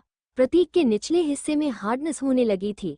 इतने सालों से ना ही प्रतीक ने उस चीज को महसूस किया और ना ही कुछ ऐसा जिसके लिए वो तड़प उठा था, लेकिन आज प्रीति को ऐसे देखकर ना जाने उसके अंदर कौन सी फीलिंग आ गई जिसे से सिर्फ और सिर्फ उसे पाना चाहता था। उसकी बॉडी हार्ड होने लगी थी, उसके शरीर का निचला हिस्सा सख्त हो रहा था। अपने शरीर में हो रहे बदलाव को प्रतीक अच्छे से जान रहा था। उसने फिर भी अपने होठों को नहीं रोका और वैसे ही उसके मुंह में उसके ब्रेस्ट को रख सक और चूमने लगा। वो इतनी तेजी से उसके ब्रेस्ट को चूम रहा था और काट रहा था जिससे कि प्रीति उसको बर्दाश्त नहीं कर पा रही थी। वो उसको अपने ऊपर से हटाना चाहती थी, लेकिन प्रतीक अपना आपा खो चुका था। प्रीति अपने हाथ पैर चलाने लगी थी और वो अपने पैरों से प्रतीक को हिट करना चाहती थी, लेकिन प्रतीक ने बड़ी ही फुर्ती से उसे अपने पैरों से जकड़ लिया। अब प्रीति की हर उस बॉडी के फीचर प्रतीक के बॉडी को टच हुए जा रहे थे। प्रीति अपने सॉफ्टनेस पर प्रतीक के हार्डनेस को फील कर रही थी, जो वक्त के साथ हार्ड ही हार्ड होती जा रही थी। धीरे धीरे कर प्रतीक प्रीति के ब्रेस्ट को छोड़ देता है। जिस वक्त उसने प्रीति के ब्रेस्ट को छोड़ा वो बिल्कुल लाल पड़ चुके थे। अब वो प्रीति के कमर को चूम रहा था, उसकी नाभि को अपने होठों से लिंक कर रहा था। इतने दर्द में भी प्रीति की आहें कम नहीं हुई थी, वो मदहोशी भरी आहें भरी जा रही थी, जिसे सुनकर प्रतीक और भी वाइल्डली उसे चूम रहा था। प्रतीक हल्का सा ऊपर उठकर प्रीति को एक नज़र देखता है, फिर उसे अपनी हाथों से खड़ा कर देता है और बिना वार्निंग के वॉल से सटा देता है। फिर अपने दोनों मजबूत बाहों से उठाकर बिना वक्त गवाए उसके अंदर समा जाता है, जिससे कि प्रीति के मुंह से एक दर्द भरी चीखें निकलती हैं। इससे पहले कि उसके मुंह से दर्द भरे आहें बाहर गूंजती, किसी के होठों से सिल चुके थे और वो कोई और नहीं प्रतीक के होठों से सील गए थे। प्रतीक ने प्रीति को अपने ऊपर उठा लिया और प्रीति के पैर उसके कमर के चारों ओर लिपट गए। उसके अपने हॉट पार्ट को बाहर निकल कर देखा कि उसमें कुछ खून लगा था। ये देखकर उसके चेहरे पर स्माइल आ गई, एक जंग जीतने वाली स्माइल। वो वैसे ही उसे उठाकर अपने रूम की ओर चला जाता है और प्रीति को बेड पर लिटा खुद उसके ऊपर आकर उसके होठों को उसके होठों में ले चूमने लगता है। प्रीति अभी भी दर्द से उभरी नहीं थी। अपने होठों पर प्रतीक के होंठ पाकर उसे कुछ सुकून सा मिला था। जब प्रतीक ने अपनी बॉडी के उस हार्ड पार्ट को निकाला तब प्रीति ने एक राहत भरी सांस ली, लेकिन अब जैसे ही वो कुछ कहने वाली थी, प्रतीक ने फिर से अपने हार्ड पार्ट को उसके अंदर समा दिया और अपनी कमर को बड़ी तेजी से हिलाने लगा, इससे कि प्रीति के हाथ अपने आप ही प्रतीक के गर्दन पर चले गए और उसके पीछे से बालों को पकड़ नोचने लगी। जितनी तेजी से प्रतीक उसके अंदर समा रहा था उतनी ही तेजी से और दर्द से प्रीति की चीख निकल रही थी, लेकिन उसके मुंह में ही उसका दम घुट रहा था। प्रतीक अपनी जीभ को प्रीति के मुंह में डाल चूमे जा रहे थे और उसने उसके होठों को ब्लॉक किया था, इसलिए उसकी दर्द भरी चीखें बाहर नहीं आ रही थी। लेकिन प्रतीक अपने स्पीड कम करने की बजाय और भी तेजी से मूव किए जा रहा था। कुछ देर ऐसे ही करने के बाद प्रतीक प्रीति को अपने ऊपर बिठा देता है और खुद उसके नीचे बिस्तर पर लेट जाता है। प्रतीक ने प्रीति के हाथों को कस के जकड़ा हुआ था, जिससे कि वो यहाँ से दूर ना चली जाए, और वैसे ही प्रीति उसके ऊपर अपने आप को हिला रही थी। इससे प्रतीक को एक अलग सा ही प्लेजर मिल रहा था, जो वो अपने आंखें बंद करके बस प्रीति को ही महसूस किए जा रहा था। उस एहसास को जी रहा था जो इतने सालों से जीना चाहता था। धीरे धीरे प्रतीक अपने हाथ प्रीति के कमर में डाल उसे और भी तेजी से मूव करने में हेल्प किए जा रहा था।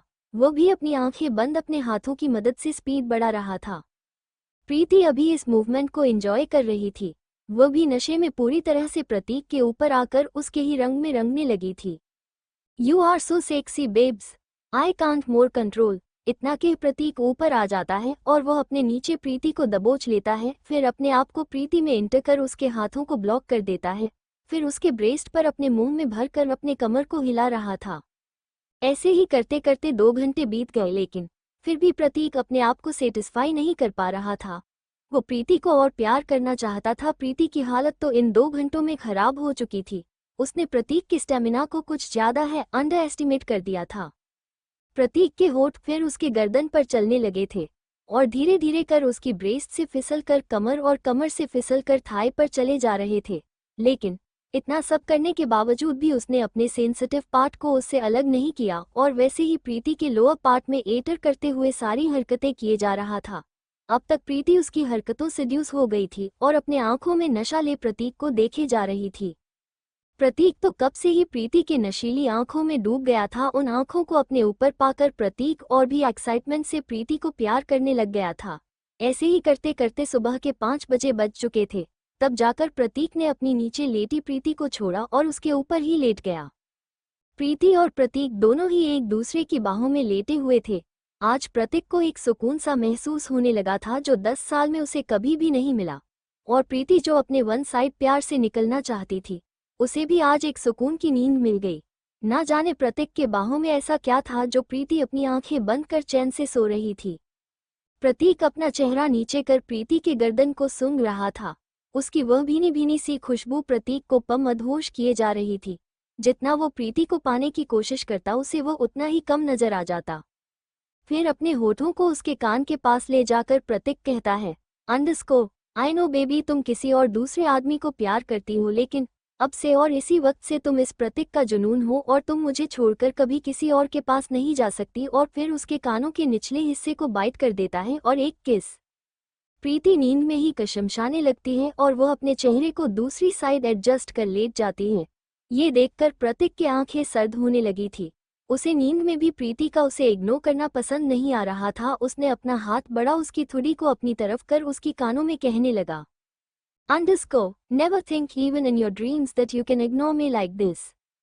From today and from now on you are only and only mine of this Pratik Raichand. Underscore, my wild cat, only mine.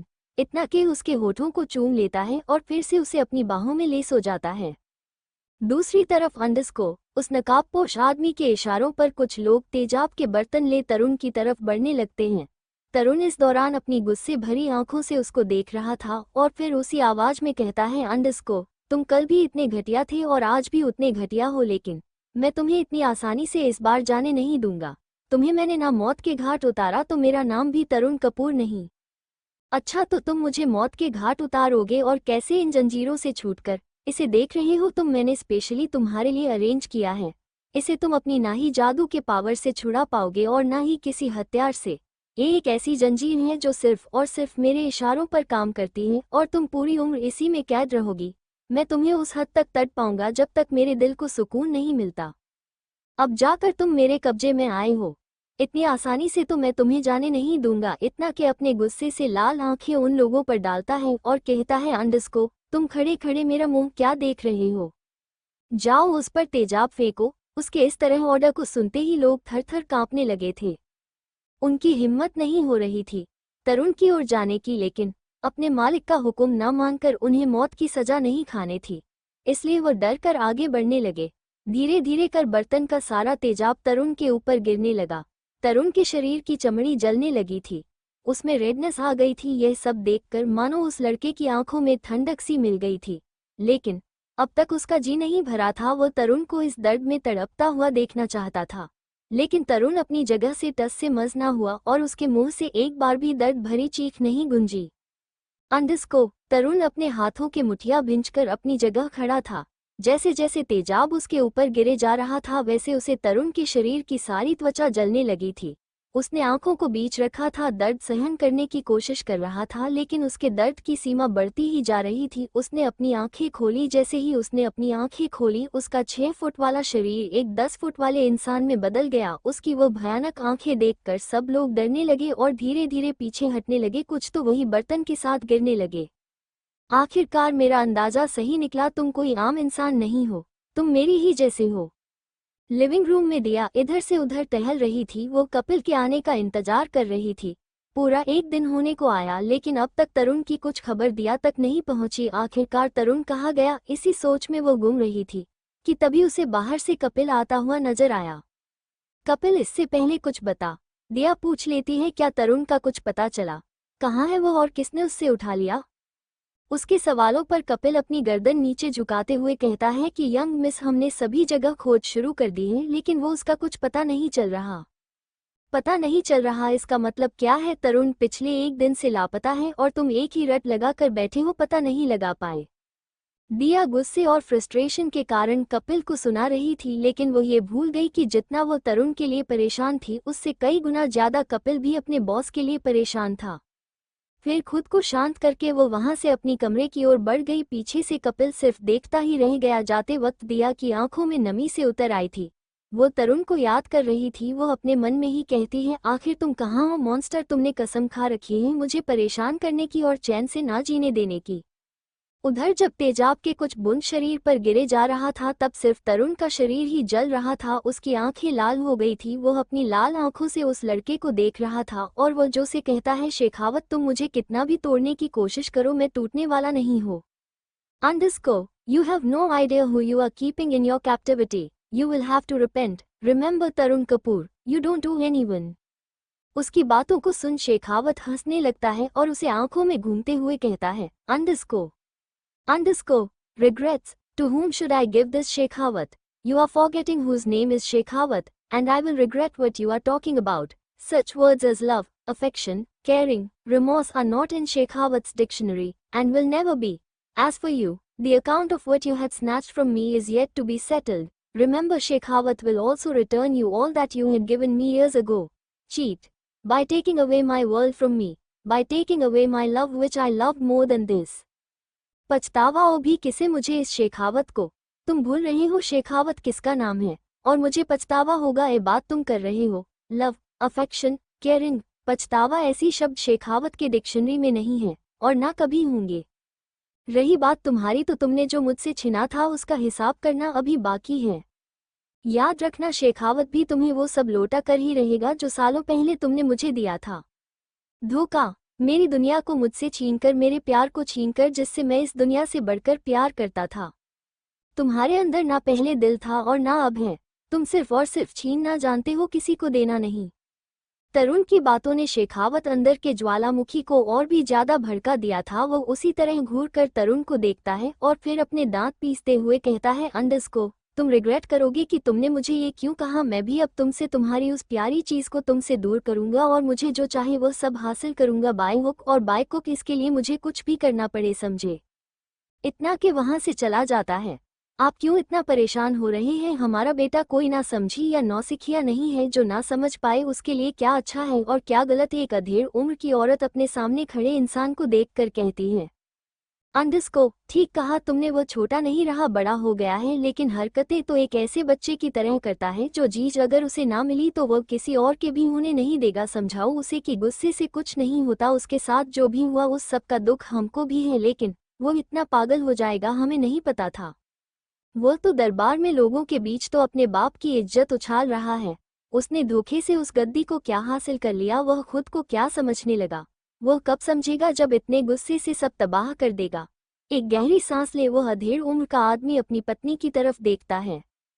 कामिनी जी एक गहरी सांस लेकर उन्हें देखती हैं और कहती हैं, आपको चिंता करने की जरूरत नहीं है, वह मेरा बेटा है, जो भी करता है सही करता है और सोच समझकर ही करता है। उसे अच्छी तरह पता है कि वह क्या कर रहा है। आप क्यों बार बार उसके मामले में टांग अड़ाते हो? उसे पसंद नहीं है ये सब, इसलिए वह आपको और आपके उसूलों को बर्दाश्त नहीं करता। और आप हैं कि उसके बावजूद उसके काम में अपनी ना घुस आते हैं तो उसे गुस्सा आ ही जाएगा ना। उसकी बातों को सुन शेखावत के पिता और भी ज्यादा गुस्से में आ गए और अपनी पत्नी की तरफ एक नजर डाल बाहर से गुस्से से चले गए। उन्हें जाता देख कामिनी जी अपनी नजरें को उस तरफ दिखाकर अपने मन में ही कहती हैं, यहाँ तक पहुँचने के लिए मैंने बहुत मेहनत की है, लेकिन आप नहीं, मैं अपने हक किसी और को नहीं देना चाहती, इसके लिए मुझे कुछ भी करना पड़े, कुछ भी। Underscore, you are so delicious, I am not control my evil thoughts, look at you, you are very hot और सेक्सी बेबी, मैं चाहकर भी खुद पर कंट्रोल नहीं रख सकता। उसने ये बड़े ही सिडेक्टिव टोन में रीना के कान में कहा था। इससे रीना के कान जलने लगे, उसका चेहरा शर्म से लाल हो गया। तरुण के चिढ़ाने वाली शब्द सुन रीना को तो लग रहा था अभी खड़ा खो दे और वहां जाकर छुप जाए। अविनाश धीरे धीरे कर अपने होठों को और भी नीचे ले जाने लगा और उसके कमर को बड़े प्यार से सहलाने लगा और उसे प्यार से चूमने लगा, जिससे रीना क्लीवेज बढ़ने लगी। अविनाश इतने प्यार से रीना को प्यार कर रहा था, उसका क्लीवेज अप एंड डाउन होने लगा। अविनाश की नजरें जब उसकी क्लीवेज पर चली गई तो उससे रहा नहीं गया और फिर से अपना एक हाथ का दबाव उसके क्लीवेज पर करने लगा, जिससे रीना भी अब धीरे धीरे वाइल्ड होने लगी थी। वह अविनाश का इतना प्यार अपने अंदर समा नहीं पा रही थी। इस वक्त दोनों एक दूसरे के प्यार में गोते लगा रहे थे। दोनों एक दूसरे में इतना खोए थे और एक दूसरे को बस चुमे जा रहे थे। तरुण ने उसके शरीर से उसकी शर्ट को अलग कर जमीन पर फेंक दिया और खुद के कपड़ों को भी अलग कर दिया। रिना अब सिर्फ अंडरगारमेंट में थी, उस पर ब्लैक कलर के इनरवेयर में उसका शरीर चमक रहा था। उसकी वह परफेक्ट बॉडी किसी भी इंसान को अपने कंट्रोल को लूज करने के लिए काफ़ी थी। इसे देखकर तुरंत कैसे भला अपने आप पर कंट्रोल करता। अविनाश के ऊपर अब शैतानी छाने लगी थी। वह धीरे धीरे कर बद से बदतर वाइल्ड होने लगा। उसके होठों को ऐसे चूमे जा रहा था जैसे सदियों से रीना को पाना चाहता था। रिना भी उसके प्यार में साथ दे रही थी। दिया के हाथों के नाखून अविनाश के पीठ पर गड़े हुए थे, लेकिन इस दर्द का अविनाश पर कोई भी असर नहीं दिखाई दे रहा था। अविनाश तो मदहोशी की हालत में बस रीना को पाना चाहता था। एक अंडस को एक कर उसके सारे जिस्म पर अपने प्यार के निशान देना चाहता था। अविनाश ने रीना के जिस्म पर जो बचे कुचे हुए थे वह भी निकाल दिए थे। रीना अविनाश के सामने निकेट थी। उसके शरीर पर एक भी कपड़े दिखाई नहीं दे रहे थे। अविनाश भी अब रीना को ऐसे देख शैतान हो गया था और उसके अंदर समा जाने के लिए तड़प रहा था। सुबह हो गई थी। सूरज अपनी लालिमा बिखर कर ऊपर उठे जा रहा था, लेकिन उस कमरे में रोशनी का एक कतरा भी दिखाई नहीं दे रहा था। अविनाश ने बेड के साइड टेबल पर रखे एक डिवाइस को उठाकर उसमें एक बटन दबा दिया, जिससे चलते रूम और खिड़की पर लगे पर्दे अपने आप लग गए। पर्दे लगने पर उस कमरे में रोशनी आना बंद हो गई और वो अब वहां सिर्फ अंधेरा था। डिवाइस के एक बटन दबाने से ही रूम ऑटोमेटिकली लॉक हो गया। रीना को उसी तरह अपने नीचे दबाकर अविनाश फोर्सली उसे किस कर रहा था। अविनाश से जब रहा नहीं गया तब उसने अपने और दिया को एक वाइट कलर की ब्लैंकेट से ढक लिया और बिना देरी किए रीना के अंदर समा गया। रीना की चीख उसके अंदर ही दब गई। उसके हाथ के नाखून अविनाश की पीठ पर दस गए। अविनाश ने उसे चिल्लाने का एक भी मौका दिए बिना उसी फोर्स से उसकी होठों पर किस बाइट किए जा रहा था और उसे फोर्स के साथ उसके अंदर समा रहा था। भले ही रीना की आहें उसके अंदर ही दब रही थी, लेकिन उसके चेहरे पर आते जाते भावों को अविनाश साफ साफ देख रहा था। रीना का वह मदहोशी भरा चेहरा अविनाश को अपने आप पर प्राउड करने के लिए काफी था। उसका दिल रीना को ऐसे ही दिन रात प्यार करने का होता है। अब दोपहर के 2 बजे बजने को आए थे और रीना इस वक्त थककर पहले ही सो गई थी, लेकिन अविनाश का मन अब तक नहीं भरा था। कुछ वक्त ऐसे ही रीना को प्यार करने के बाद अविनाश थककर उसके ऊपर ही लेट गया। अपना चेहरा दिया के बालों पर रख उसकी खुशबू में खोने को उसका मन कह रहा था। इंतहा हो गई इंतजार की, आए ना कुछ खबर मेरे यार की। कुछ पुरानी यादें हमें जब भी याद आती हैं तो किसी के होठों पर मुस्कान ले आती हैं और किसी के होठों पर गम भरी मुस्कान ले आती है। Marriage register office.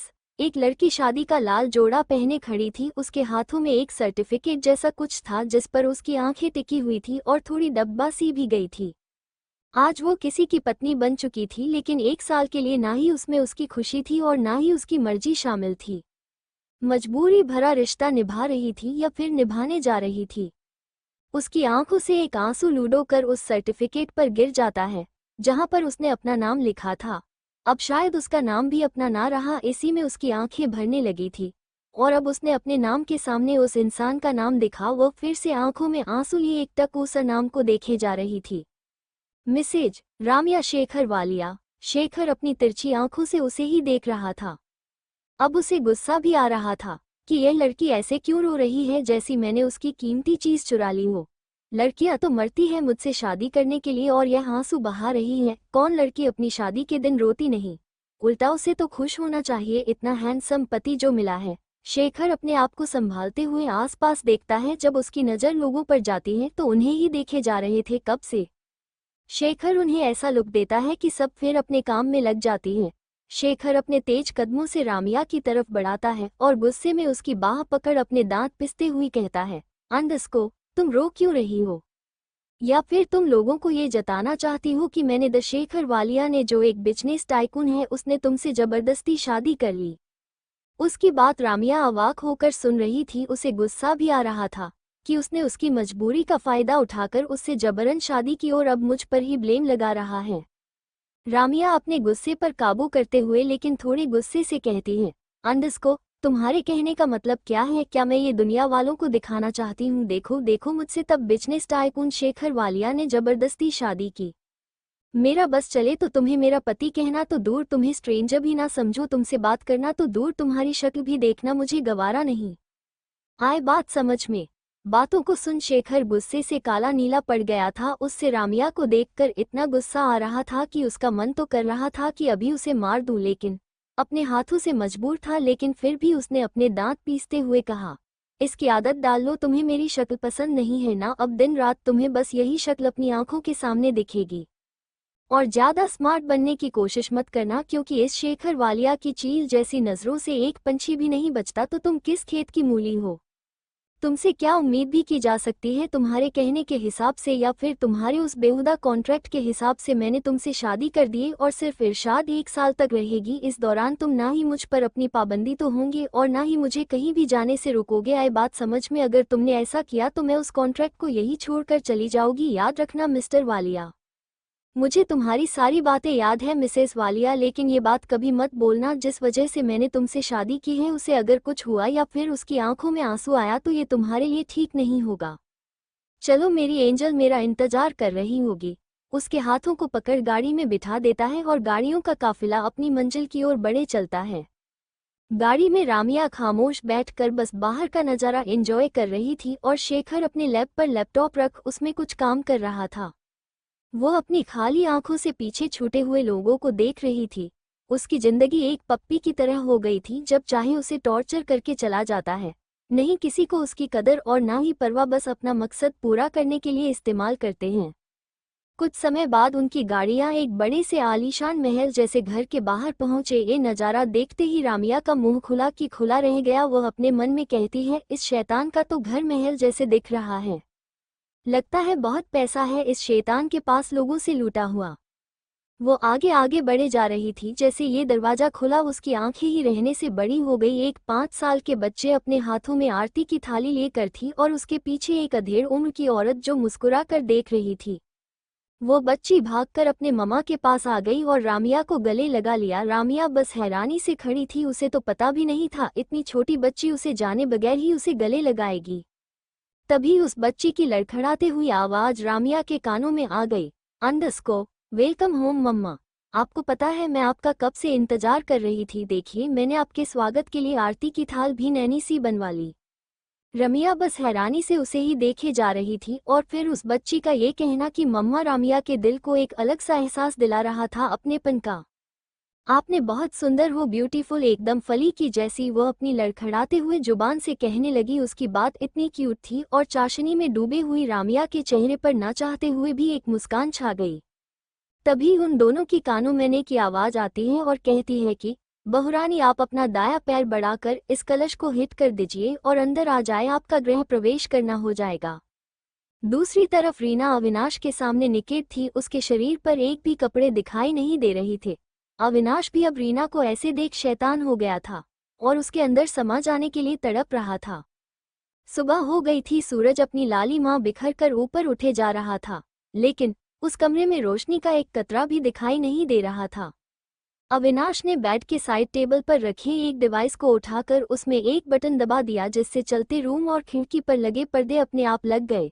पर्दे लगने पर उस कमरे में रोशनी आना बंद हो गई और वो अब वहां सिर्फ अंधेरा था। डिवाइस के एक बटन दबाने से ही रूम ऑटोमेटिकली लॉक हो गया। रीना को उसी तरह अपने नीचे दबाकर अविनाश फोर्सली उसे किस कर रहा था। अविनाश से जब रहा नहीं गया तब उसने अपने और दिया को एक वाइट कलर की ब्लैंकेट से ढक लिया और बिना देरी किए रीना के अंदर समा गया। रीना की चीख उसके अंदर ही दब गई। उसके हाथ के नाखून अविनाश की पीठ पर दस गए। अविनाश ने उसे चिल्लाने का एक भी मौका दिए बिना उसी फोर्स से उसकी होठों पर किस बाइट किए जा रहा था और उसे फोर्स के साथ उसके अंदर समा रहा था। भले ही रीना की आहें उसके अंदर ही दब रही थी, लेकिन उसके चेहरे पर आते जाते भावों को अविनाश साफ साफ देख रहा था। रीना का वह मदहोशी भरा चेहरा अविनाश को अपने आप पर प्राउड करने के लिए काफी था। उसका दिल रीना को ऐसे ही दिन रात प्यार करने का होता है। अब दोपहर के 2 बजे बजने को आए थे और रीना इस वक्त थककर पहले ही सो गई थी, लेकिन अविनाश का मन अब तक नहीं भरा था। कुछ वक्त ऐसे ही रीना को प्यार करने के बाद अविनाश थककर उसके ऊपर ही लेट गया। अपना चेहरा दिया के बालों पर रख उसकी खुशबू में खोने को उसका मन कह रहा था। अविनाश के हाथ रीना के कमर की तरफ जा रहे थे और उसे दीवार से सटाकर उसे पैशनेटली किसके जा रहे थे। रीना अपनी आंखें फाड़े बस अविनाश को ही देखे जा रही थी, जो उसे चूमने में बहुत बिजी था। अविनाश की नज़र उसकी नज़र से मिली तो वो उसके होठों से अलग हो धीरे से उसकी कानों में कहता है, बेबी, लगता है तुम्हें सब कुछ सिखाना पड़ेगा, वह भी शुरू से। उसकी बातों को ना समझी में रीना बस अपनी आंखें बड़ी करती है, जैसे वो पूछना चाहती हो कि क्या सीखना होगा शुरू से। अंडस्को। फिर अविनाश अपने हाथों से रीना को ऊपर उठाए बात तब में लेटा देता है और खुद भी बाथटब में आ जाता है और धीरे धीरे कर रीना के ऊपर झुकने लगता है। रीना उसे अपने पास आता देख पीछे पीछे सरकने लगती है, जिससे कि उसका सर पीछे किनारे से टच हो जाता है, लेकिन अविनाश नहीं रुकता। वह धीरे से उसके होठों की तरफ बढ़ने लगता है, लेकिन इस बार वह उसके होठों को छुटा उससे भी न पहले ही वह अपना हाथ आगे बढ़ाकर रीना की आंखों पर रख देता है, जिससे कि रीना की आंखें बंद हो जाती है। उसकी आंखें बंद देख अविनाश अपने होंठ उसके होठों पर रख देता है और उसे प्यार से चूमने लगता है। उसकी किस में पेंशन और चाहत साफ साफ नजर आ रही थी। दिया अपने सामने दो नमूनों को देख रही थी और उससे ऊपर से नीचे तक निहारे जा रही थी। दोनों ने ब्लैक कलर का आउटफिट पहना हुआ था और आपको मैं ब्लैक कलर के शेड्स चढ़ा गेम सर पर ब्लैक कलर की हाइट, पैरों में ब्लैक कलर के लेदर के जूते, पूरे ब्लैक ब्लैक करके बड़ी ही एटीट्यूड से हाथों को बांध दिया के सामने खड़े थे। दिया है रानी से उन्हें देख रही थी, क्योंकि वह उन दोनों को जानती भी नहीं थी और अचानक से वह दोनों उसकी आंखों के सामने आ गई। डरो मत, हम तुम्हें यह नुकसान पहुंचाने नहीं आए हैं, बल्कि हम तो तुम्हें ले जाने के लिए आए हैं। मतलब। उसकी बातों को सुन दिया कि आंखें बड़ी बड़ी हो गई और वह सवाल या नजरों से जिसने अभी अभी कहा उसकी ओर देखकर कहने लगी। एक लड़की बड़ी ही अदा से चलकर उसकी ओर आते हुए अपना एक हाथ दिया के कंधे पर रखकर कहती है, अंडस्को, बेटा ऐसी बात है ना, हम तुमको यहाँ से ले जाने आए हैं, हमारे गुरुजी का आदेश है इसलिए, और कब से कोशिश कर रहे हैं कि तुम्हें यहाँ से ले जाए, लेकिन तुम्हारा वो पति किसी गम की तरह तुमसे चिपका हुआ रहता है। अगर उसे जरा सी भी भनक पड़ती तो हमें फिर से उस टॉर्चर रूम में भेज देते, पर हम वहाँ पर बिल्कुल भी नहीं जाना चाहती, इसलिए शराफत से मेरे साथ चलो। तुम्हें ऐसा क्यों लगता है कि मैं तुम्हारे साथ चलूंगी? इस बार मेरे भी दिमाग खराब है, मैं भी परेशान हूँ। अगर तुमने मुझे उकसाने की कोशिश की तो मैं भी नहीं जानती कि मैं तुम्हारा क्या करूंगी, इसलिए झांसी आई हूँ, चुपचाप वहाँ चली जाओ, मुझे किसी से नहीं मिलना, नहीं तुम्हारे गुरुजी से और ना ही तुम्हारे साथ चलना है, उनसे मिलने तुम्हारे लिए बेहतर होगा कि तुम यहाँ से चली जाओ। माहौल में गर्माहट देख पीछे खड़ा हेनरी आगे आकर कहता है, देखिए मिस, हमें नहीं पता हमारे गुरुजी ने आपको वहाँ लाने के लिए क्यों कहा है, लेकिन उन्होंने कुछ सोच समझकर ही कहा होगा, इसलिए मेरा मानना है कि आप एक बार उनसे मिल लीजिए। नहीं, हमारा आपको कोई नुकसान पहुंचाने का इरादा है और ना ही किडनैप करने का, बल्कि वो हम ही लोग थे जिन्होंने आपको उस वक्त उस किडनैपर से बचाया था। उसकी बातों को सुन दिया अपनी एक आईब्रो उचका कर कहती, अंडस्को, क्या सच में उस दिन तुम लोगों ने हमें बचाया था? उसकी बातों का जवाब दे हेनरी कहता है, नहीं, हम जब आए तब तक किसी ने उन्हें मार दिया था, हमने तो बस आपको उस जगह से बाहर लेकर आए थे कि आपको ले जाकर गुरुजी से मिलवा ले, लेकिन उसी वक्त आपके पति ने हमें देख लिया और हमें टार्चरू में भेज दिया। हमें वहां से निकलने में कुछ समय लगा, इसलिए हम वक्त पर आपके सामने नहीं आए। हम आपसे रिक्वेस्ट करते हैं कि एक बार आप हमारे गुरुजी से मिल लीजिए, क्योंकि मैंने गुरुजी से सुना है कि आप बड़े होशियार हैं। हमें नहीं पता कि गुरुजी आपसे कब मिले और कैसे मिले, आपको कब से जानते हैं, लेकिन आपकी बातों से तो ये लगता है कि आप गुरुजी को नहीं जानती, इसीलिए मैं आपसे कहता हूँ कि एक बार आप उनसे मिल लीजिए। उसकी बातों को सुन दिया कहती है, ठीक है, लेकिन अगर मैं उन्हें नहीं जानती तो तुम लोग मुझे आइंदा से परेशान नहीं करोगे, वरना तुम्हारे लिए अच्छा नहीं होगा। मंजूर है, कब चली, मुझे अभी, हमें अपना सिर हिला देती है और तीनों वहां से निकल पड़ते हैं। दूसरी तरफ आलीशान महल में बैठा शेखावत अपने सामने परी लड़की की तस्वीर को बड़ी ही गौर से देखे जा रहा था और कुछ सोच रहा था। सोचते सोचते ही अचानक उसकी फोटो पर एक शैतानी मुस्कुराहट छा गई और उसकी आंखों में एक अजीब सी चमक छा गई। वो कुछ सोचकर कहता है कि तरुण तरुण तरुण, ये दुनिया भी कितनी गोल है ना। एक समय ऐसा था जिस वक्त में व्यवस्था हो तुम्हारे हाथों में सब कुछ और जिसके चलते तुमने मेरा सब कुछ छीन लिया, लेकिन अब तुम बेबस हो और लाचार, लेकिन मैं तुम्हें इतनी आसानी से जाने नहीं दूंगा। तुम्हें वह सब लौटाऊंगा जिसे तुमने मुझसे छीना था, मेरी खुशी, मेरे जीने की वजह, मेरा प्यार, मेरी जिया को तूने मुझसे दूर किया था ना। अब देखना, मैं भी तुम्हारी सो कॉल वाइफ नहीं, तुम्हारी गर्लफ्रेंड को तुमसे दूर करूंगा। वैसे मानना पड़ेगा तुम्हारी चॉइस तो अच्छी है, लेकिन मेरी जिया से खूबसूरत नहीं, तुमने उसे छीनकर मुझे बेसहारा कर दिया था। सब कुछ पास होने के बावजूद हमेशा से ही अधूरा अधूरा सा लगने लगा, लेकिन अब कई सालों के बाद जाकर धड़कन इस दिल को सुकून मिला है, और अब सुकून तुम और तुम्हें तड़पता देख वक्त के साथ बढ़ता ही जाएगा। इसी में तुम्हें और तुम्हारी इस नाजुक कली को भी जलना पड़ेगा। और इतना के पागलों की तरह हंसने लगता है। उसकी आंखों में एक अलग सा ही मकसद दिखाई दे रहा था जिससे छुपाई नहीं छुप रहा था। आज हवाओं का रुख कुछ ज्यादा ही तेज था, जैसे कह रहा हो मैं अब बता रहा हूँ आने वाले तूफान के बारे में। लेकिन इन सब से अनजान दिया अपने मकसद की ओर बढ़ चली। उसे उम्मीद नहीं थी कि वो जहाँ अब जा रही है वहाँ पर उसे तरुण का कुछ पता मिले, लेकिन वो उस इंसान को भी देखना चाहती थी जिसे वो ना जानकर भी जानती थी। बस कुछ दूरी पर ही हमारा मठ है, ही जल्द गुरुजी के पास पहुंचते जाएंगे। सिर्फ हमें अपना सिर हिला देती है। मार्टिन कब से उन दोनों की बातों को सुन रही थी, बातों से चिढ़ मच रही थी। वो उसे घूरते हुए दबी आवाज में की थी, है देखो तो कैसे बात कर रहा है, मेरे साथ होता है तो ऐसा लगता है जिससे किसी से झगड़ा करके आया हुआ हूँ, और अब देखो कैसे इसके सामने भीगी बिल्ली बनकर खड़ा है। मार्टिन अपना मुंह बनाकर उन दोनों को ही देख रही थी। वही मार्टिन अपने हाथों में से चेक करने लगती है, लेकिन सब कुछ ठीक था। आज हेनरी को कोई ऐसा लग रहा था किसी ने उसे जबरदस्ती कैद में रखा हुआ था। वैसे अब तक प्रति अपनी बाहों में प्रीति को ले सो रहा था। दुनिया से दूर बेखबर दोनों एक दूसरे की बाहों में सोए हुए थे। सुबह की किरण से हल्के हल्के धूप से प्रीति अपनी आंखें खुलने लगी थी, लेकिन उसे ऐसा लग रहा था किसी ने उसे बड़े जोरों से झगड़ा हुआ था। वह हिल भी नहीं पा रही थी। उसके शरीर में इतना दर्द हो रहा था कि मानो कल रात कहाँ से कुश्ती खेल के आई हो। दर्द के मारे प्रीति का बहुत बुरा हाल था, उंगली उठाने की भी हिम्मत नहीं कर पा रही थी। जब उसने अपने पेट पर कुछ हलचल में सोचती तो अयानास ही उसका हाथ नीचे की ओर चला गया। जब उसने देखा किसी का हाथ उसके पेट के चारों ओर लिपटा हुआ था तो उसकी आंखें बड़ी बड़ी हो गई। लेकिन फिर जब प्रतीक की सांसें जब प्रीति के मुंह पर पड़ने लगी तो एकदम से ही प्रीति का शरीर कड़क हो गया, और वह अपने मन में सोचने लगी यह क्या था और कैसे हो गया, जैसे खुद को किसी और के बाहों में पाकर सिहर सी गई हो। उसकी तो आंख उठाकर देखने की हिम्मत ही नहीं हो रही थी। आखिर किसने उसे बाहों में जकड़ आता। हिम्मत करके थोड़ी सी हिलने की कोशिश करने लगी, लेकिन उसकी मौत से दर्द भरी एक आह निकल गई, जिसे सुनकर प्रतीक धीरे धीरे इतनी आंखें खोलने लगा था। आज उसके चेहरे पर नूर दिखाई दे रहा था, एक अलग सा ही ग्लो उसका चेहरा आज कर रहा था। शायद अभी उसकी आंखों में नींद झलक रही थी। प्रीति बस कसमसा कर ही रह गए। प्रत्येक ने अपना हाथ बढ़ाकर उसके कमर के चारों ओर लपेट दिया और उसे कसकर जकड़े हुए अपनी ओर करीब लाते हुए उसके कानों में कहने लगे, अंडस्को गुड मॉर्निंग बेबी। उसकी बातों को सुनती थी नहीं, अपनी आंखें बंद कोई और ऐसी दिखाने की कोशिश की कि अभी नींद में ही है, और उसने आंखें नहीं खुली। उसे सकता देख पति के चेहरे पर एक स्माइल आ गई। You are so delicious baby. उसके ऐसे हरकतों पर प्रति की प्यार तो शर्म से लाल हो गई थी। वो अपनी आंखें बंद कर लेती है। प्रतीक उसकी कान के पास जाता कि नहीं दिखा। प्रीति अपने मन ही मन रोने लगी थी। वो भगवान से प्रेयर कर रही थी कि आज उसने अपनी एक प्यारी चीज खोनी पड़ी। एक अनजान शख्स की वजह से वो रोने लगी। प्रीति के चेहरे के बनते बिगड़ते हुए भाव को देखकर प्रतीक से आगे बढ़कर उसके होठ को चूमने लगा। प्रीति मुंह बनाकर करते आपने कहा था कि मुझसे दूर है, तो देखे मैं आपसे दूर है। प्रतीक अपने होठों को उसके गर्दन में छुपाकर उसके कान को बाइट कर देता है, जिससे कि प्रीति की हल्की सी चीख निकलती है और उसकी आंखों में आंसू आ जाते हैं।